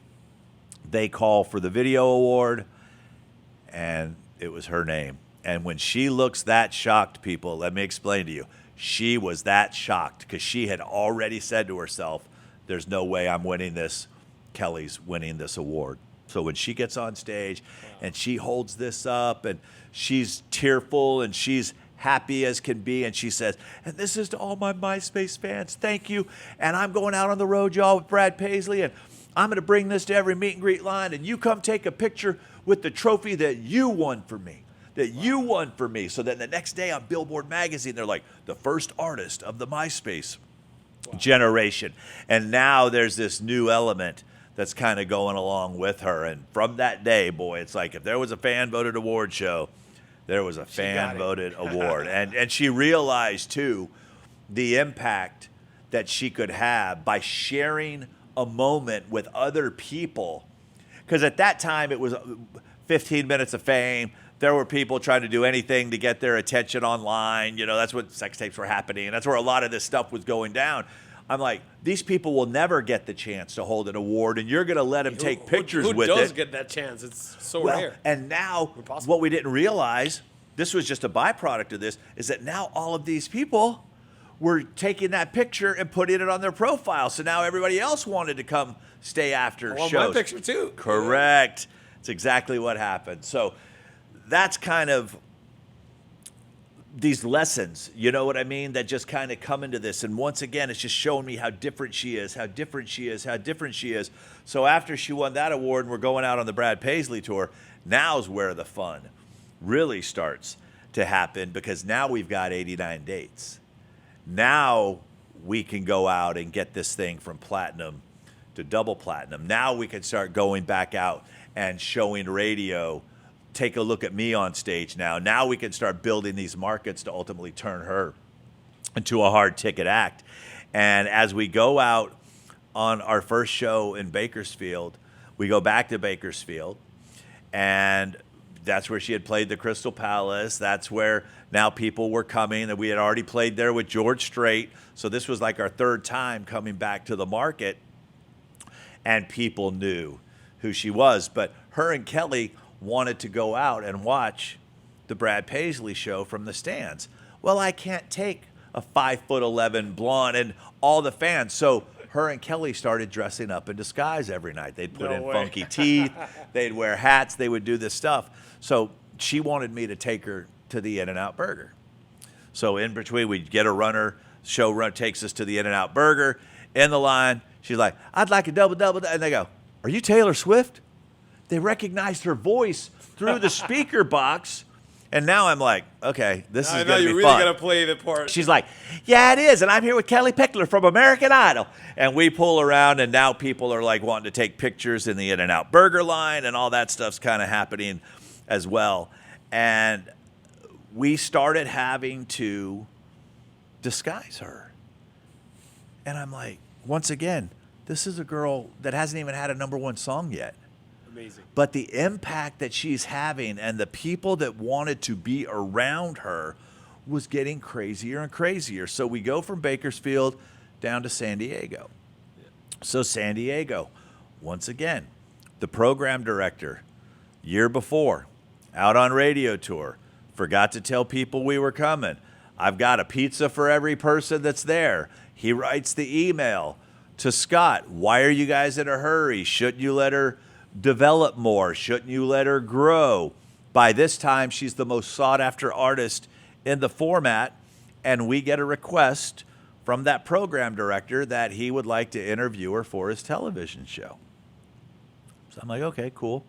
So I go to Taylor, and she says, "Why don't you send this note back to him?" So she wrote a note, and I took it to him, and I gave it to him, and she said, "Sorry, I'm on the bus continuing to develop and continuing to grow like you suggested." Boom. Mic drop. And he's like, "Touche." And she was right behind me. She came walking out, and she gave him a big hug, and he was like, "Look," he says, "no one expected this, myself included." He said, "I'm so excited about what's happening." And it was just one of those things where we were fighting and doing everything we could now to get a #1 record. Tim McGraw finished at #2. Her next one was about to finish at #2. So all of a sudden, we get done with the show that night in San Diego. We go back, and all of a sudden, there's bedpans everywhere. Okay. And Baby Ruths and Hershey's and all this stuff. And I'm like, wait a minute, what's going on here? And Brad said, "It's a #2 party." So they made it look like a bunch of shit for a #2 party. And he said, "Look, I've had more #2s than I've had #1s." He said, "You keep doing what you're doing, you're going to get them. You're going to get him. You're going to get them." The #2 parties that Brad threw for Taylor was quite hysterical. And what that meant is that when you have a #1 in any genre of music, they throw these parties, these #1 parties. Everyone gets a plaque, all the writers, everything. Well, Taylor kept coming up short. She had her first song finished at like #3. Her second one was #2. So Brad decided that he was going to throw her a #2 party while we were in San Diego. So he sent someone out to buy bedpans, big Baby Ruth poop looking. I mean, he had everything from toilet paper. He had everything set up around the place, and he had these #2 parties for her, and that's something that we'll never forget. But it really showed us his personality as well. And being out on the road with Brad, being out on the road with George Strait, we were able to start learning a lot of things. One story that comes to mind that I will never forget is when we were out in Grand Rapids. So Brad is a big prankster. He loves pranking I could tell. the new acts on the show. But the rule is don't try to prank Brad back. Oh, so you can't? Okay, no. Well, no you can, but be careful because he's got the full crew. So he's been pranking us. He's doing He's all got this years stuff. of experience on this. Yeah. Exactly. So Taylor and her mom and I, we grab a runner and we go to this store, and I think it's somewhere around Halloween or something. But Taylor's wanting to get costumes and stuff to start pranking Brad. I remember that day because we ended up getting rear-ended on the freeway when we were coming back. No. So it was starting to snow in Grand Rapids. We had, picked up all these supplies, and we decided against pranking that particular night. So after the show, back where we parked the buses, there was this family. And this family was sitting there, and these kids were holding up these posters that they had made for Taylor. And these are little kids. So you can see that the shirts are not their right size, but you can tell that the dad had just bought all these kids. They're sitting there, and Taylor's like, go get the kids. I want to bring them up on the bus. Oh, wow. Amazing. Good. So I go back, I grab the kids, I grab the family, we bring them up on the bus. They're taking pictures. And this is stuff that she just did. It's like people think that everything's so calculated with her. This is just who she is as a person. She it's just like loves some people, like you said. Yeah. Well, it's like, Alex, what I tell people is like, this stuff you guys are all surprised by. This stuff we've seen going on for a Forever. long time. But what was really interesting about that is she could see with the family, the dad's up there. She's thanking the dad for bringing. The mom's excited. The kids are getting pictures. And Taylor looks at me and she says, go back to my purse, grab a couple $100. I said, okay. So I go back, grab a couple $100. And after the kids left off the bus, she gives the dad a hug. She puts the $200 in his hand and says, thank you for bringing your kids to see my show. I want to buy their T-shirts. Oh, my God. She didn't have to do that. You have to do it. No, probably in the dad will probably say, but I'm sure in tears. That's something that dad, and the thing is she didn't do it in front of the kids to make herself look good. She didn't do it in front of the wife. She just nonchalantly said, I want to buy out of the goodness of her T-shirts for heart. the kids. Thank you. Exactly. And she did that a lot.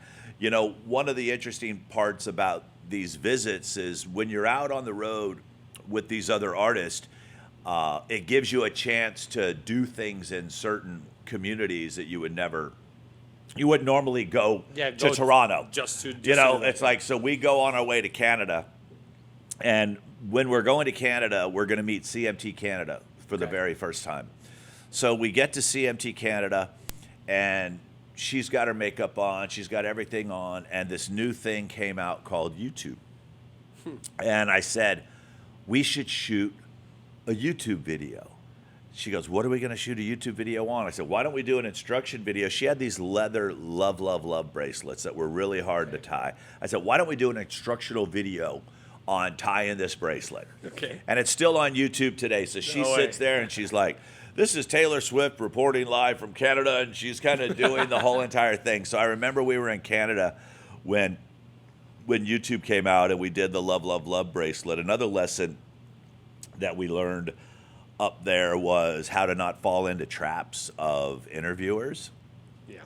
So we decided to go to this college radio station. We had a request for an interview at this college radio station, and she went into this radio station, and the interview was going great, and then someone tried to draw her into some political stuff.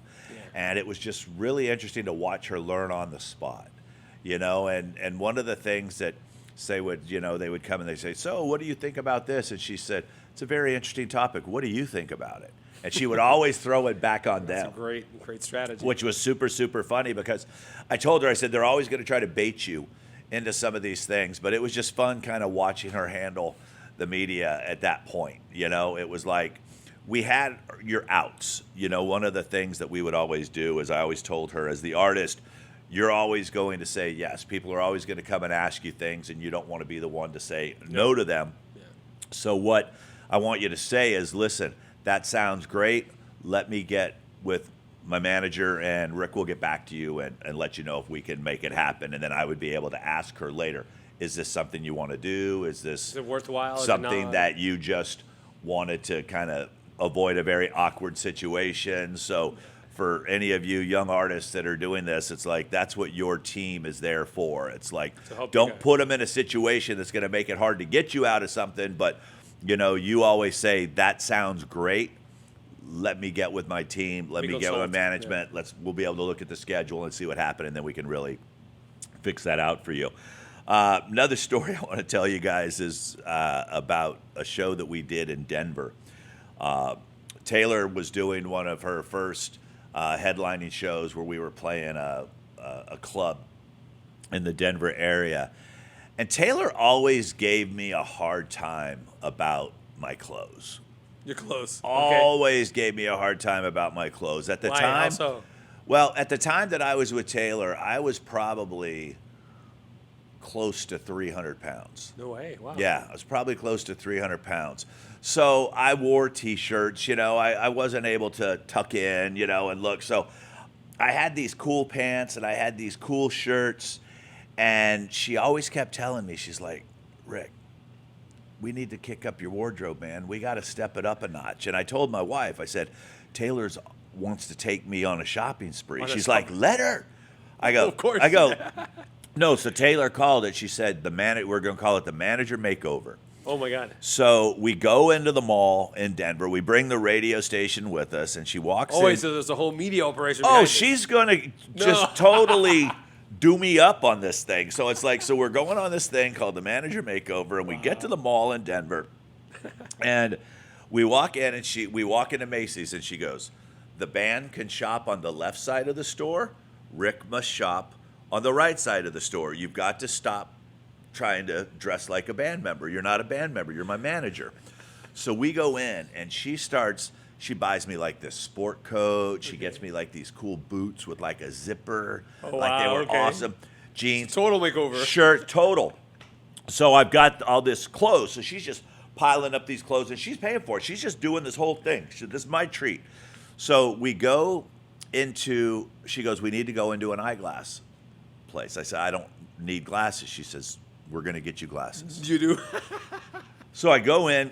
So funny. We put them on, and they have blanks in them. She says, people are going to take you more serious. And if you're going to represent me, I want you looking sharp. This is the look that we need to go for. It's like because we were elevated. It's like now I'm out on the road. I'm doing this stuff. She's like, no, we're going to do this. So I put on these glasses that have these blanks, and they're Versace glasses. Yeah. And she looks at me, and she goes, those look sweet. She says, nothing says double platinum like a pair of Versace's. So at this time, she had just gone double platinum. I like that. So that night at the show, I look good. I got these jeans on. I got this white shirt. It's tucked in. I got this sport coat on. I got my glasses. I got my boots.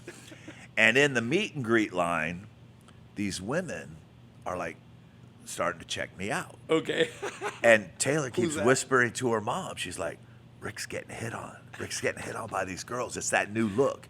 She texts my wife. She said, Jill, Rick looks amazing. He looks good. And women are even hitting on him right now. And my wife's like, thank you for dressing him up. Thank you for dressing him up. So she took care of me. It was the manager makeover. And she was right. And it was something because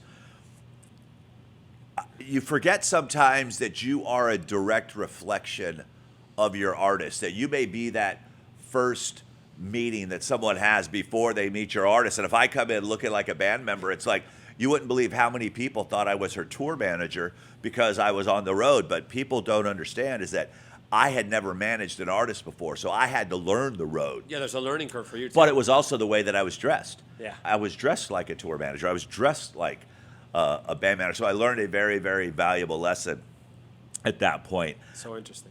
So the story that I'm going to share with you guys next kind of cracks me up a little bit, but it also shows you the type of person that Andrea, her mom, is. So we had been running hard. I'm going to go backwards here a little bit on this story. We'd been running hard. We were on a plane, driving to radio stations, doing tour dates. In between the tour dates, we were back visiting more radio stations. I mean, it is a lot of work when you're a brand new artist. And we'd been going and going and going and going. So the record company gives you a certain budget for hotels and travel and everything.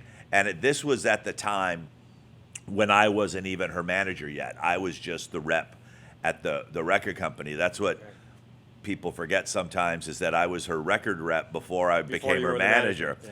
So just as I'm telling these stories, this one pops into my head. is we were in Vegas, and Andrea said, listen, we've been going so hard. She said, why don't we take the budget that the record company gave us, and I'm going to add to it, but we deserve a 5-star hotel. She said, Rick, have you ever? I said, oh my God, I've never stayed in a 5-star hotel or had dinner or anything like that. She goes, we've earned it. We're going to go ahead and we're going to do this. And she was always like that. You know, she always watching out. Detail oriented in the right moment. She is, but she also knew how to read people. She's like, she could see we were working hard, but she saw this as a great opportunity. And hey, she likes to stay in 5 stars, so she's like, great, we're going to cover the difference. It's a great bonding experience. Everybody's having a good time. Oh, so we walk into the Wynn in the Vegas. Wynn, nice. We're talking 5-star. Yeah, we the walk Wynn. into the Wynn, and we had dinner. It's great dinner. I'm sitting at. I decide I want to just play some video poker. So I go down. I play some video poker. Taylor and Andrea have gone up to the room, and all of a sudden I hit this jackpot. Okay. On this video poker. Nice. And it was like $723, whatever it was, hit this thing. The next thing I know, I look to my right, and there is the most gorgeous woman I have ever seen. Automatically. Whoop. Sitting right next to me. And I'm sitting to myself going, something's up. Something's up. Yeah. So it turns out it's a prostitute. Okay. So she comes in, she's like, hi there. I'm like, hi. She's like, what's up, winner? Basically, what's funny about this is she says, are you here alone? I said, no, I'm here with my client. I'm in the music business and stuff. She's like, are you looking for company? I said, you know what? I'm not looking for company, but out of curiosity, what would that company cost? Okay. She said, $783. She knew exactly how The much exact money number. I just hit on this jackpot. So I tell her I'm flattered. I appreciate it. Nothing. Thank you very much. Yeah. So I text Taylor. I'm like, you got to come downstairs. I just got hit on by this beautiful woman, but she was a prostitute, and she wanted my $783. And so I think nothing of it as I'm having this conversation. So the next day, we're at the radio station, and she's being interviewed. And they're like, so has anything interesting happened to you on this trip? She goes, oh, my God, my manager got hit on by a prostitute. He hit a jackpot of $783, and she wanted all his $783. And she was just hysterically funny. And that was so cute because she was just, the business was still fun. Yeah. The experience was still fun. And I had been told, love it as long as you can because it gets weird and it gets weird. And I just enjoy the ride, telling her stuff like that. But it's like she would always volunteer my information for stuff. I remember we were on the George Strait tour, and they were apologizing to her because when you're the opening act, it's like there's people still funneling in. Yeah. And they said, listen, the DJs are here from the radio stations, but they're going to be in the meet and greet with George, so you don't have an announcer for your set. She goes, that's okay. My manager will be my announcer. He was a radio guy. So then I start becoming her announcer. And then I even created her big announcement after she won some awards. I recorded the intro that would play. And even after I left and stopped working with Taylor, she still used that through their whole entire tour. It was super, super special. So wait, you got to be really mindful while you say that because you're basically going to go and you're exposed to the world. But it was funny because it was just kind of who she was. It's but she also had a respectful tone to it, I guess. It was, and it's funny because we had an assistant for her who handled her schedule and did all this stuff. And then when her assistant was let go, I had to be the one being her schedule, being her this, being her that. And she stopped returning texts, and she would be late returning calls. And I'm like, Taylor, what's going on? She goes, we have to get another assistant. She said, I need my girlfriend back. She treated me like her girlfriend. We talked about everything. She goes, now when you text or you call, you're usually bringing me the bad news, or you're bringing me a schedule, or there's work. We need to get that person back. But she was just super, super smart. And a lot of what we learned from a guy by the name of Jack Ingram. Jack Ingram was another artist that was on Big Machine Records. Jack Ingram was also part of the opening act with Brad Paisley. So it was Brad Paisley, Jack, Taylor, Kelly Pickler, and the three would rotate. And Jack started seeing every night the crowds that she would have and how much she was selling in merch and everything that was happening. So we ended up getting invited. He was the headliner of a radio show in Fresno. We had done a couple shows with him, but this was at a cool theater. Taylor was the opening act, and that was the day that Polestar had came in and interviewed us, and I'll talk a little bit about Polestar here in a second. But I remember Jack came up to us, and he said, listen, he says, I want to go first. And Taylor's like, no, Jack, you're the headliner. You've been doing this a lot longer. I'll go first. I'll open for you. He says, no, let me explain. I'm going to open for you. She's like, but why? He says, because I want to play to an audience. Because what's going to happen, I've seen this on the Brad Paisley tour. You're going to play. They're going to go to the hall to get in line to wait to meet you. And I'm going to play for no one.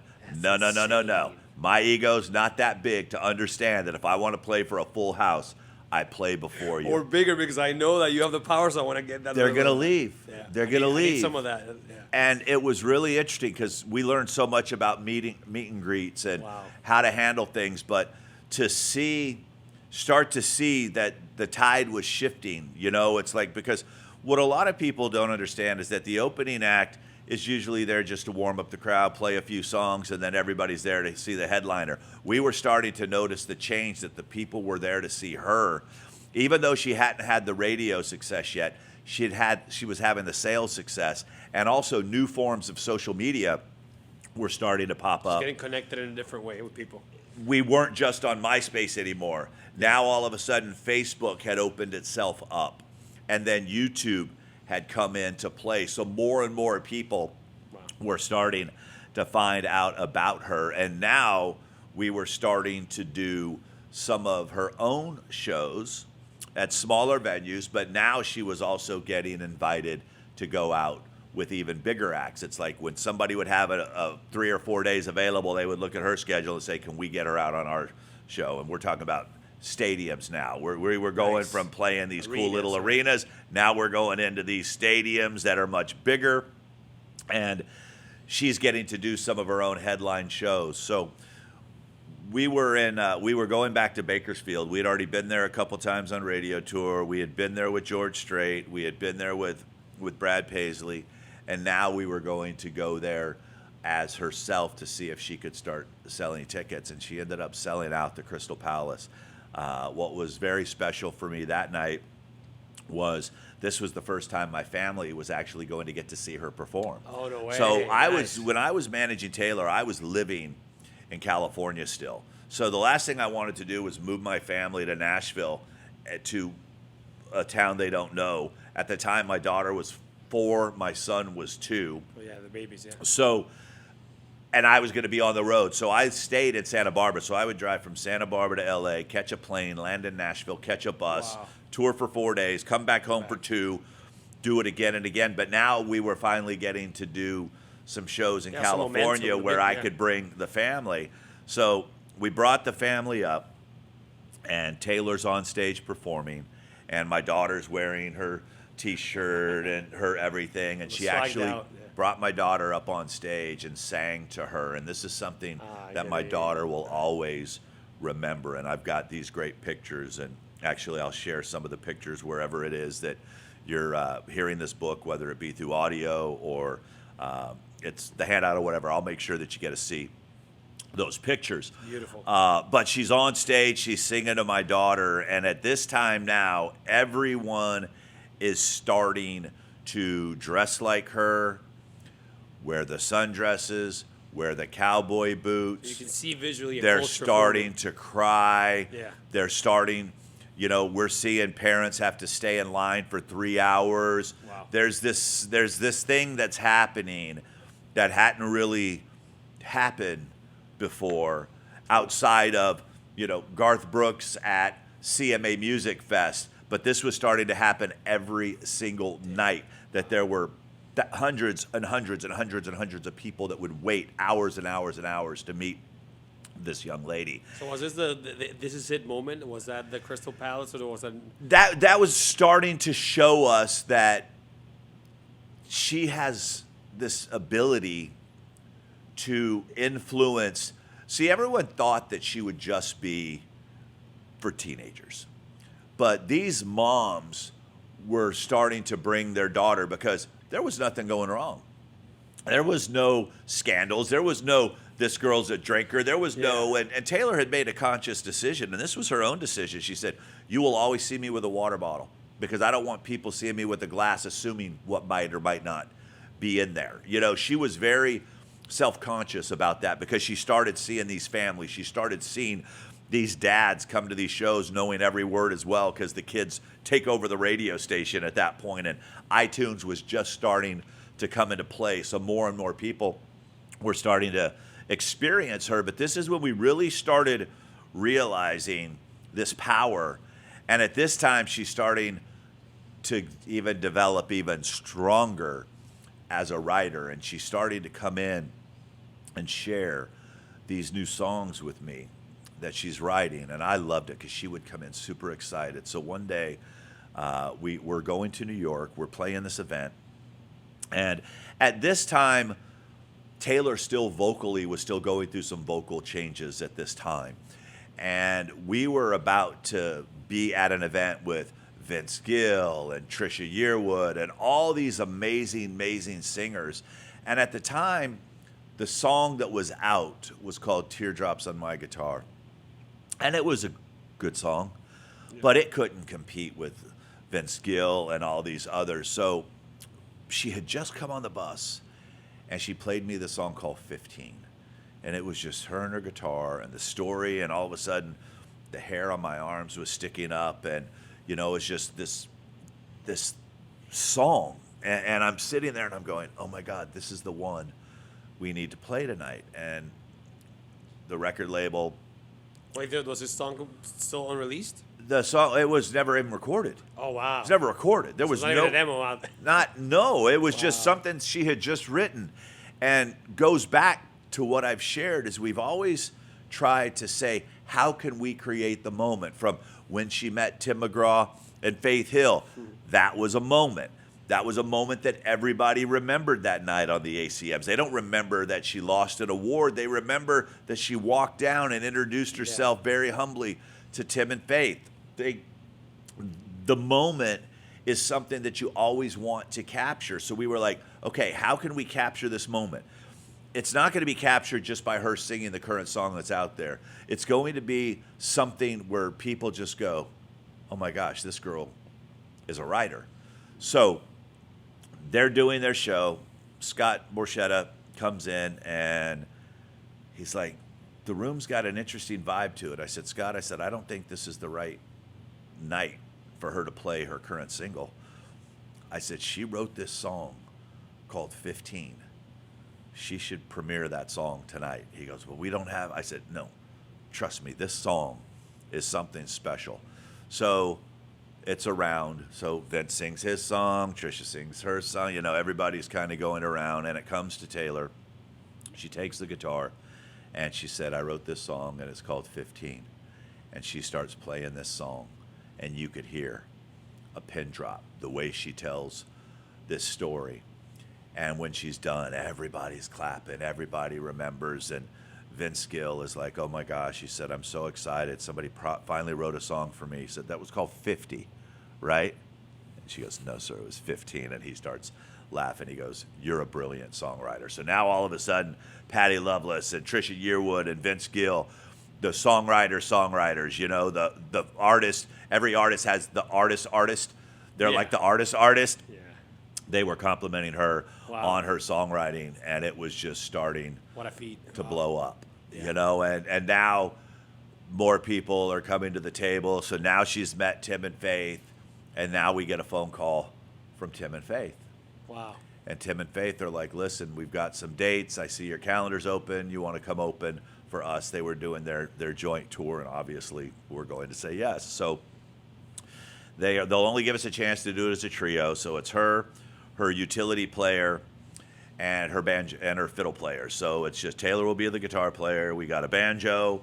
We got the fiddle player. That's cool. It's a three-piece right in the middle. Tim and Faith do their thing. So we get to go out on the road, and all of a sudden, when you're the opening act, you're usually borrowing the monitor person from the headliner and you tip them out, or you borrow the front of house person from the monitor, you tip them out, the video person. So you're not making enough as an opening act to afford all these team. people. Yeah. So you're just tipping out the pros. So we're down at Tim and Faith. We're in Fresno. We'd already been to Fresno a few times. She played the yogurt shop. She played the record radio station show. She'd played all these things. So we're with Tim and Faith, and this was our first chance going in to this big idea. And I'm down there, and I'm calling leads for the sound guy. What I mean by that is I'd say, okay, here comes the banjo. This is going to be the fiddle part, because they don't know her music, so I'm calling it. So this guy turns around and he looks at me and he goes, "You did radio, right?" I go, "Yeah." He goes, "You know how to move knobs, right?" He goes, "Yeah." He goes, "You jump in and do this." I go, "What do you mean?" He goes, "Don't worry, you can't mess it up." He says, "I got you." He said, "But when you know the vocals need to be up, bring the vocals. When you know the fiddle needs to be right up, in the fader, bring the too. fader." So that's what I'm doing. So now on my resume, I'm mixed front of house for a major tour. And it ended up happening, too, when I get out on Kenny Chesney's tour with the full band and stuff. I would go call the leads, and they're like, "Look, just do it. You can't break it."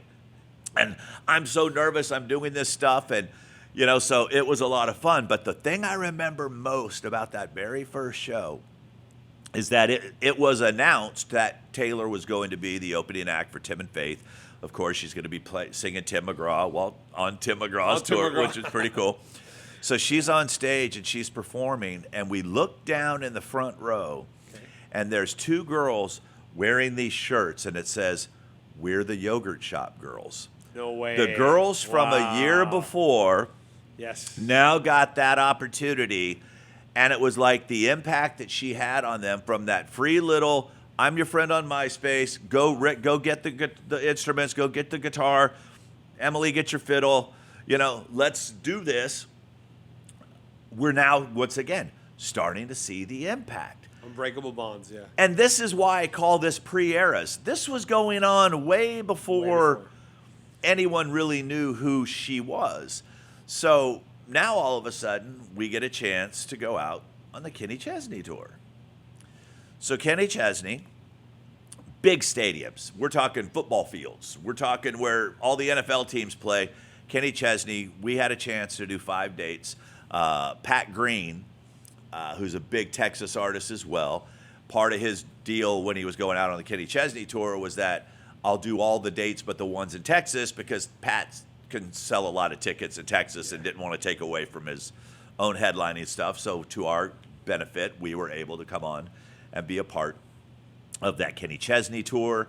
It was the first time that we were the opening act. There was a middle act, and then there was Kenny. It was the first time that she, started selling massive amounts of merchandise and was outselling like the second act. So that was kind of this indicator that, okay, we're getting really close to being able to go out and start headlining bigger shows, 1,000 cap rooms, 2,000 cap rooms, and things like that. But one of the real interesting parts about the Kenny Chesney tour was we were having lunch, and Taylor is a student. She always wanted to learn. She would spend time talking to Brad about the business. She would start talking to Brad about how do you pick the visual, how do you do these things. She was always curious about the business side, and it was no different when we were out with Kenny as we started talking about the business. And Kenny started sharing stories with her about the best way to tell the impact that you're having is by how much merchandise you're selling. He said, because when you're an opening act, most of the time no one's there to see you. So they've got a certain amount of money they can spend on beer. They got a certain amount of money they can spend on food. They have a certain amount of money they can spend on merch. Normally they're going to spend it on the headliner. He says, when you, as an opening act, can start getting in that $3 to $4 range. So as I explained earlier, in case you missed it or it went right over your head, for an opening act, 35 cents is a good indicator of per head. So 1,000 people in the room, 35 cents, $350. So if you make $350 of getting money from people that weren't there to see you or people that you transform, everyone thinks it's great. Taylor was now starting to get to that $12 and $13 a head. So if there were 1,000 people in the room, she was doing $12,000. If there were 1,000 people, she was doing 13. So people were really starting to see, and that's how they would help pick their openers for the next year, is to say who can sell tickets, who's moving merch. So once she learned all the parameters and what people looked for, that's where the attention came. That's where she would start promoting merch from the stage. That's where she talks about buying my CD. She had no problem asking people for the sale. That's something that most artists won't do. Most artists are very uncomfortable when it comes to talking about money or talking about everything. Not Taylor. She's always been a business person, but she always made it about them. Wow, that's powerful. So, yeah, it was just, like I said, I learned so much about how to deal with people. I learned so much on marketing. I learned so much on psychology and human behavior by us just going out and trying things that other people weren't willing to do. But when you set a goal and you know what that goal, if your goal is to sell merch, then you have to be strategic to sell the merch. It just doesn't magically happen. It's like if you want to do this, you need to strategically create a plan for that. And that's why people were starting to notice, is that we were very strategic in what it is that we were doing. It was also getting to that point, unfortunately, where the meet and greets after the show were starting to be too long, and it was going to affect us being able to drive the 6 hours in the middle of the night sustainability of the actual to the next venue. And Taylor had always made the decision, we talked about this, was that when more people are going to miss out, then more people are going to be served. That's when we're ultimately going to have to. And how do you draw the line there? How do you establish that, It was one of those things where now the venues were coming to us, because the whole idea was, in the beginning, let's do meet and greets. The stage is being broken down. They're loading up the trucks. Everyone's eating. And then everyone loads up and the buses take off. So we'll just go sign autographs for an hour, 2 hours. It usually took about 3 hours to break the stage, load it up, everybody get out. Go home, yeah. Now it was starting to go into 3 hours, 4 hours. So now the venues and the tour was saying, hey, you guys are going to have to pick up the expense. We're going to have to hire all these people to stay later. Yeah. And we're not going to be able to drive from point A to point B. So we're going to have to start do something calling about this. Yeah. Something's got to be done. And it was devastating. It really was. I mean, that was her time to hang with these folks. So now we started looking for more ways to do things before the show. Now we started looking for more ways to be able to spend time with people. Now she started even spending more time online. Hey, I'll be on, Facebook afterwards. Come hang out. It was just, so cool. It was one of those things, and it was, people had grown accustomed to it, because one of the things that we started doing was people would wait so long in a line. At the end, she had Jason, her road manager at the time. She's like, Jason, go grab my guitar. She'd come, she'd play a couple songs just to thank everybody for waiting. So people started catching on. They were starting to share on social media, by the way, be the last one. Be in the last group, because she does this. So then everybody would start, oh, go ahead, you can go in front of me. Oh, you can go in front of me. So the room just kept swapping. So that's once again how we knew. It's like, how do these people know? But this was supposed to be a surprise, and we're learning with social media there's no surprises anymore. There's no surprises there. So then, we started learning those things. But it was an interesting time, because at that point too, I'm starting to get really exhausted. At that time, I'm about to go from being on a salary to being on a commission. Yeah. I'm about to go from, my life is about to change financially. Yeah. This ship is going straight to the top. And coming with commitments, big ones too. well, and the thing is that last year, we're now in 2007. That last year, I was gone 187 days. Wow. And with a 4-year-old and a 2-year-old and a wife, and I was starting to have to make some serious decisions. No easy feed there, yeah. Well, the thing is that I never got into music to be a manager. I got into music because I loved music. You love music. I always wanted to be on the radio. I got to live that dream. This management thing happened by mistake, and what a great mistake it was, where my first client would ultimately become the biggest star in the world, doing what she's doing right now. But I had to make a decision for me, and I called Taylor and I said, listen, let's go to lunch. We need to have a conversation. And I explained to her, we cried, I cried. She understood it. She loved my kids. It's like, we've got cool pictures. She would always send them toys and little notes. Thanks for letting me have your daddy this weekend. I mean, really so cool stuff. Her and Andrea, I'd come home, there's big stuffed horses. I'm, where the heck did this come from? And Jill's like, Andrea and Taylor sent it. There's some really cool things. But I told her, I said, listen, I'll forever be grateful. And I will always be your biggest fan. I said, but, I don't know what's going on health-wise with me. I said, I come from divorced parents. If I stay at this pace that I'm going, it's like everything I make is going to go out in alimony and child support. I'll never know my kids. I said, so I think after the first of the year, that's going to be it for me. And she understood, and we hugged, and this was in December, and I had been planning her 18th birthday party. Okay. I was given the task of planning the 18th birthday party. So I'm working with someone at the label who does all the fancy stuff, but I'm sending out the invites and I'm doing all this stuff. And it was kind of like her 18th birthday party and my going away party at the same time. And she came to me and she said, listen, she says, I want you to set up a cigar bar. Okay, nice. That is so cool. This thing. She was a big supporter of my cigars. She knew I didn't drink. She knew I'd been sober for a long time. She knew I loved cigars.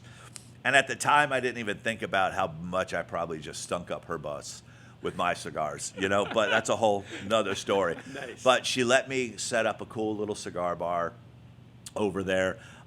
People Magazine at the time, we did an exclusive with them. So I had brought in a friend of mine, Eric and Gina. He was the photographer. Gina ran the cigar bar. He took all the pictures that gave to People Magazine. Nice. We had invited a bunch of people that had been out on the road with her, a lot of people from the label, a lot of other young artists that we were doing with, and it was a great time. But just watching the young lady that she had turned into up to that point and getting ready to walk away from that. But honestly, I'd taken her as far as I could take her. I didn't know world touring. I didn't know any of those things. We were going to have to get me help. Yeah.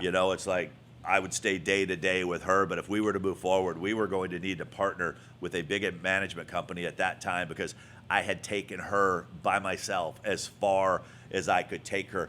And it was also at that time where it wasn't fun anymore because I loved the development. I loved the early stages. I loved her excitement. And now my day was becoming saying no on her behalf. Nope, sorry, she can't do that. Sorry, she can't be there. Sorry, she's already committed. The fun part was kind of going away. And it was frustrating. So it made it real easy to make that decision. What I didn't realize was how many people in Nashville were going to go, he walked away from that? He walked away from that money? Well, I made a decision on my family. I grew up poor. I never made decisions based on money before because we never had it. So that was something that was a lot of great lessons. I learned so much. I learned from the mistakes that I made because trust me, there were plenty of them as I was learning this. I learned that don't be afraid to try. I learned find the right artist. Find the artist who understands what it is that needs to be done. Because there's a lot of artists that are going to tell you they want something, but their desire does not match their work ethic. And what's worse is if the talent doesn't match the desire. Or you have talent and you have desire, but your work ethic sucks. Taylor had all three. All of it. So I ended up giving my notice, and I'm going to end this with a couple stories.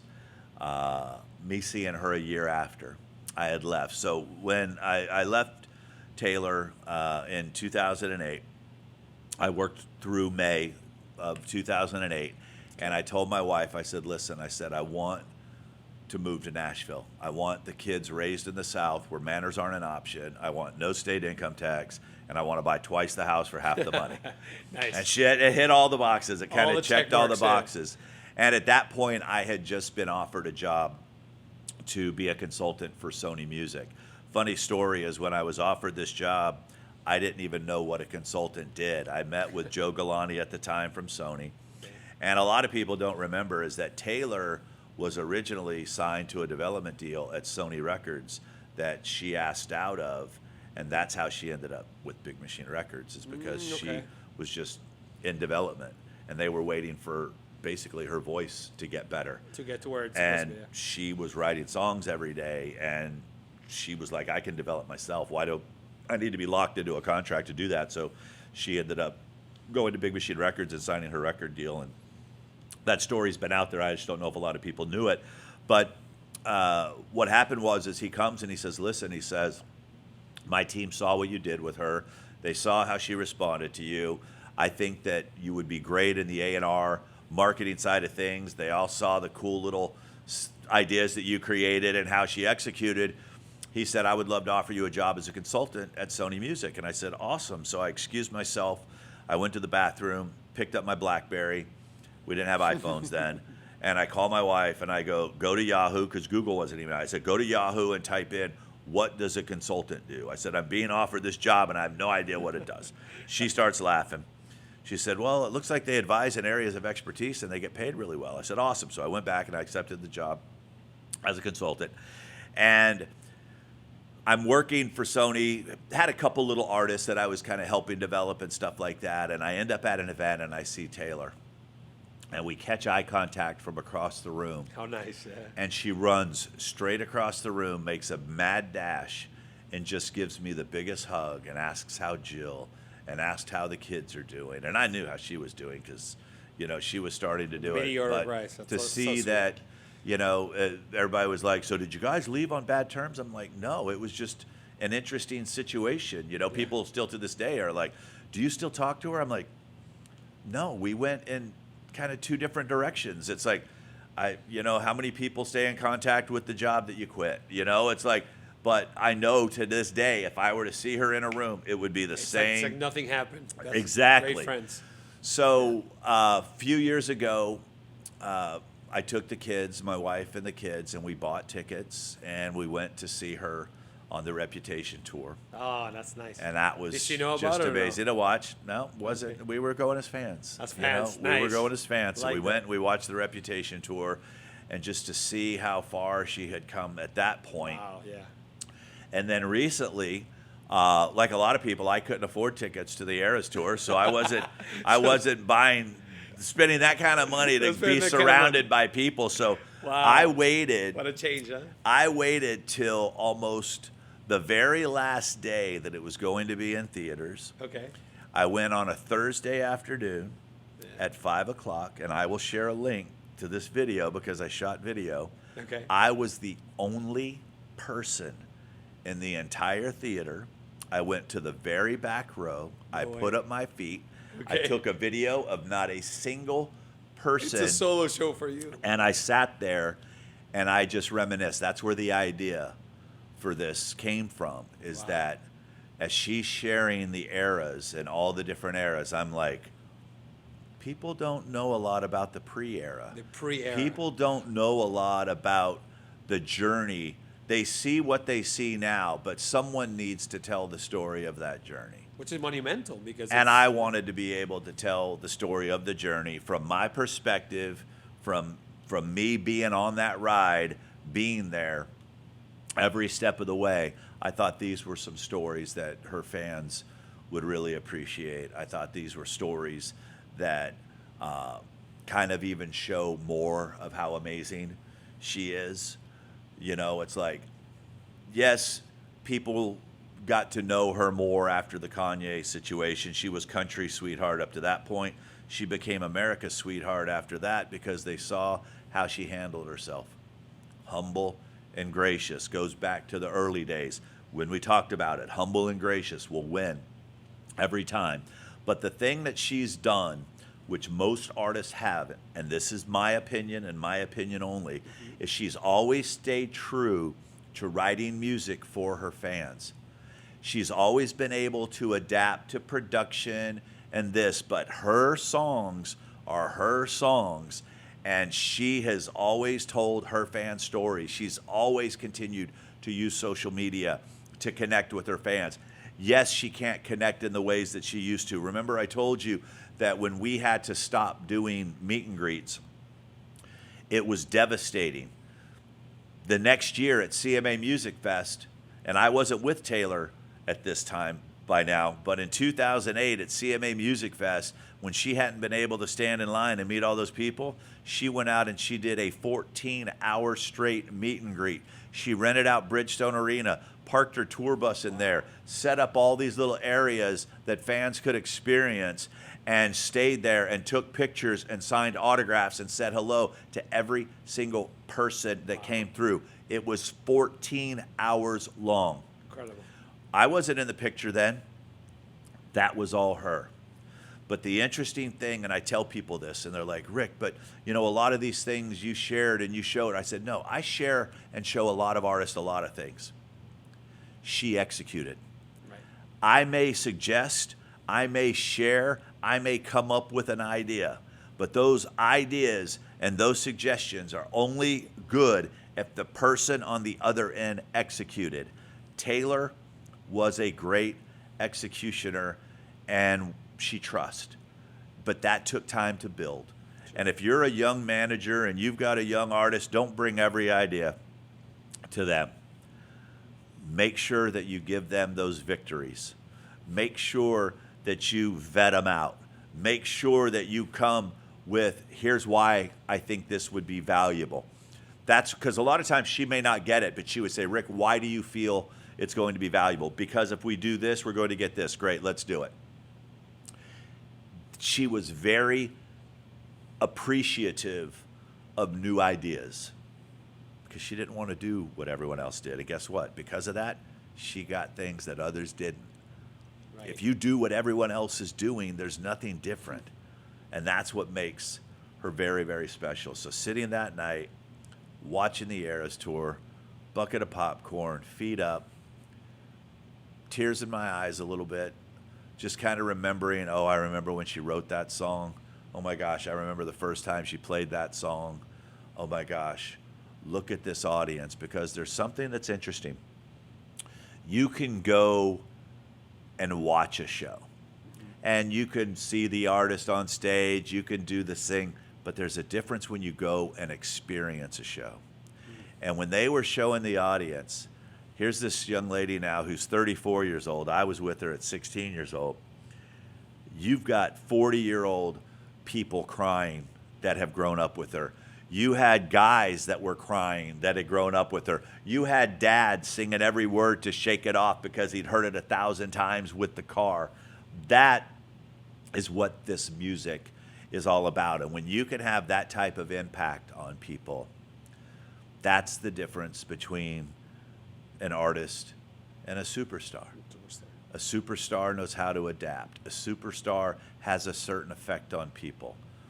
A superstar is a superstar for a reason. They may not be the best singer, they may not be the best dancer, they may not have the best songs, but they have the most impact on their audience. And I appreciate you letting me tell the story, man. I mean, to come here to Dreamscape, and it was going to be hard for me to sit in a room and talk to myself. Like I mentioned at the beginning, when I was on radio, this was easier to be able to have this conversation with you. If you found this enjoyable. You know, I hope I served her well with these stories. And if we don't follow each other on Instagram, hit me up at Rick Barker Music. Let me know that you heard this. And if you're reading this, there's going to be links to a lot of the different things that I shared. I'll share some videos. I'll share some pictures. I'll share some other stories. I'll share some actual memorabilia that I have that no one's ever seen, which is pretty interesting. So I appreciate you guys, and we'll talk again sooner rather than later. Thank you, Rick. Thank you. Pleasure having you here. Cheers.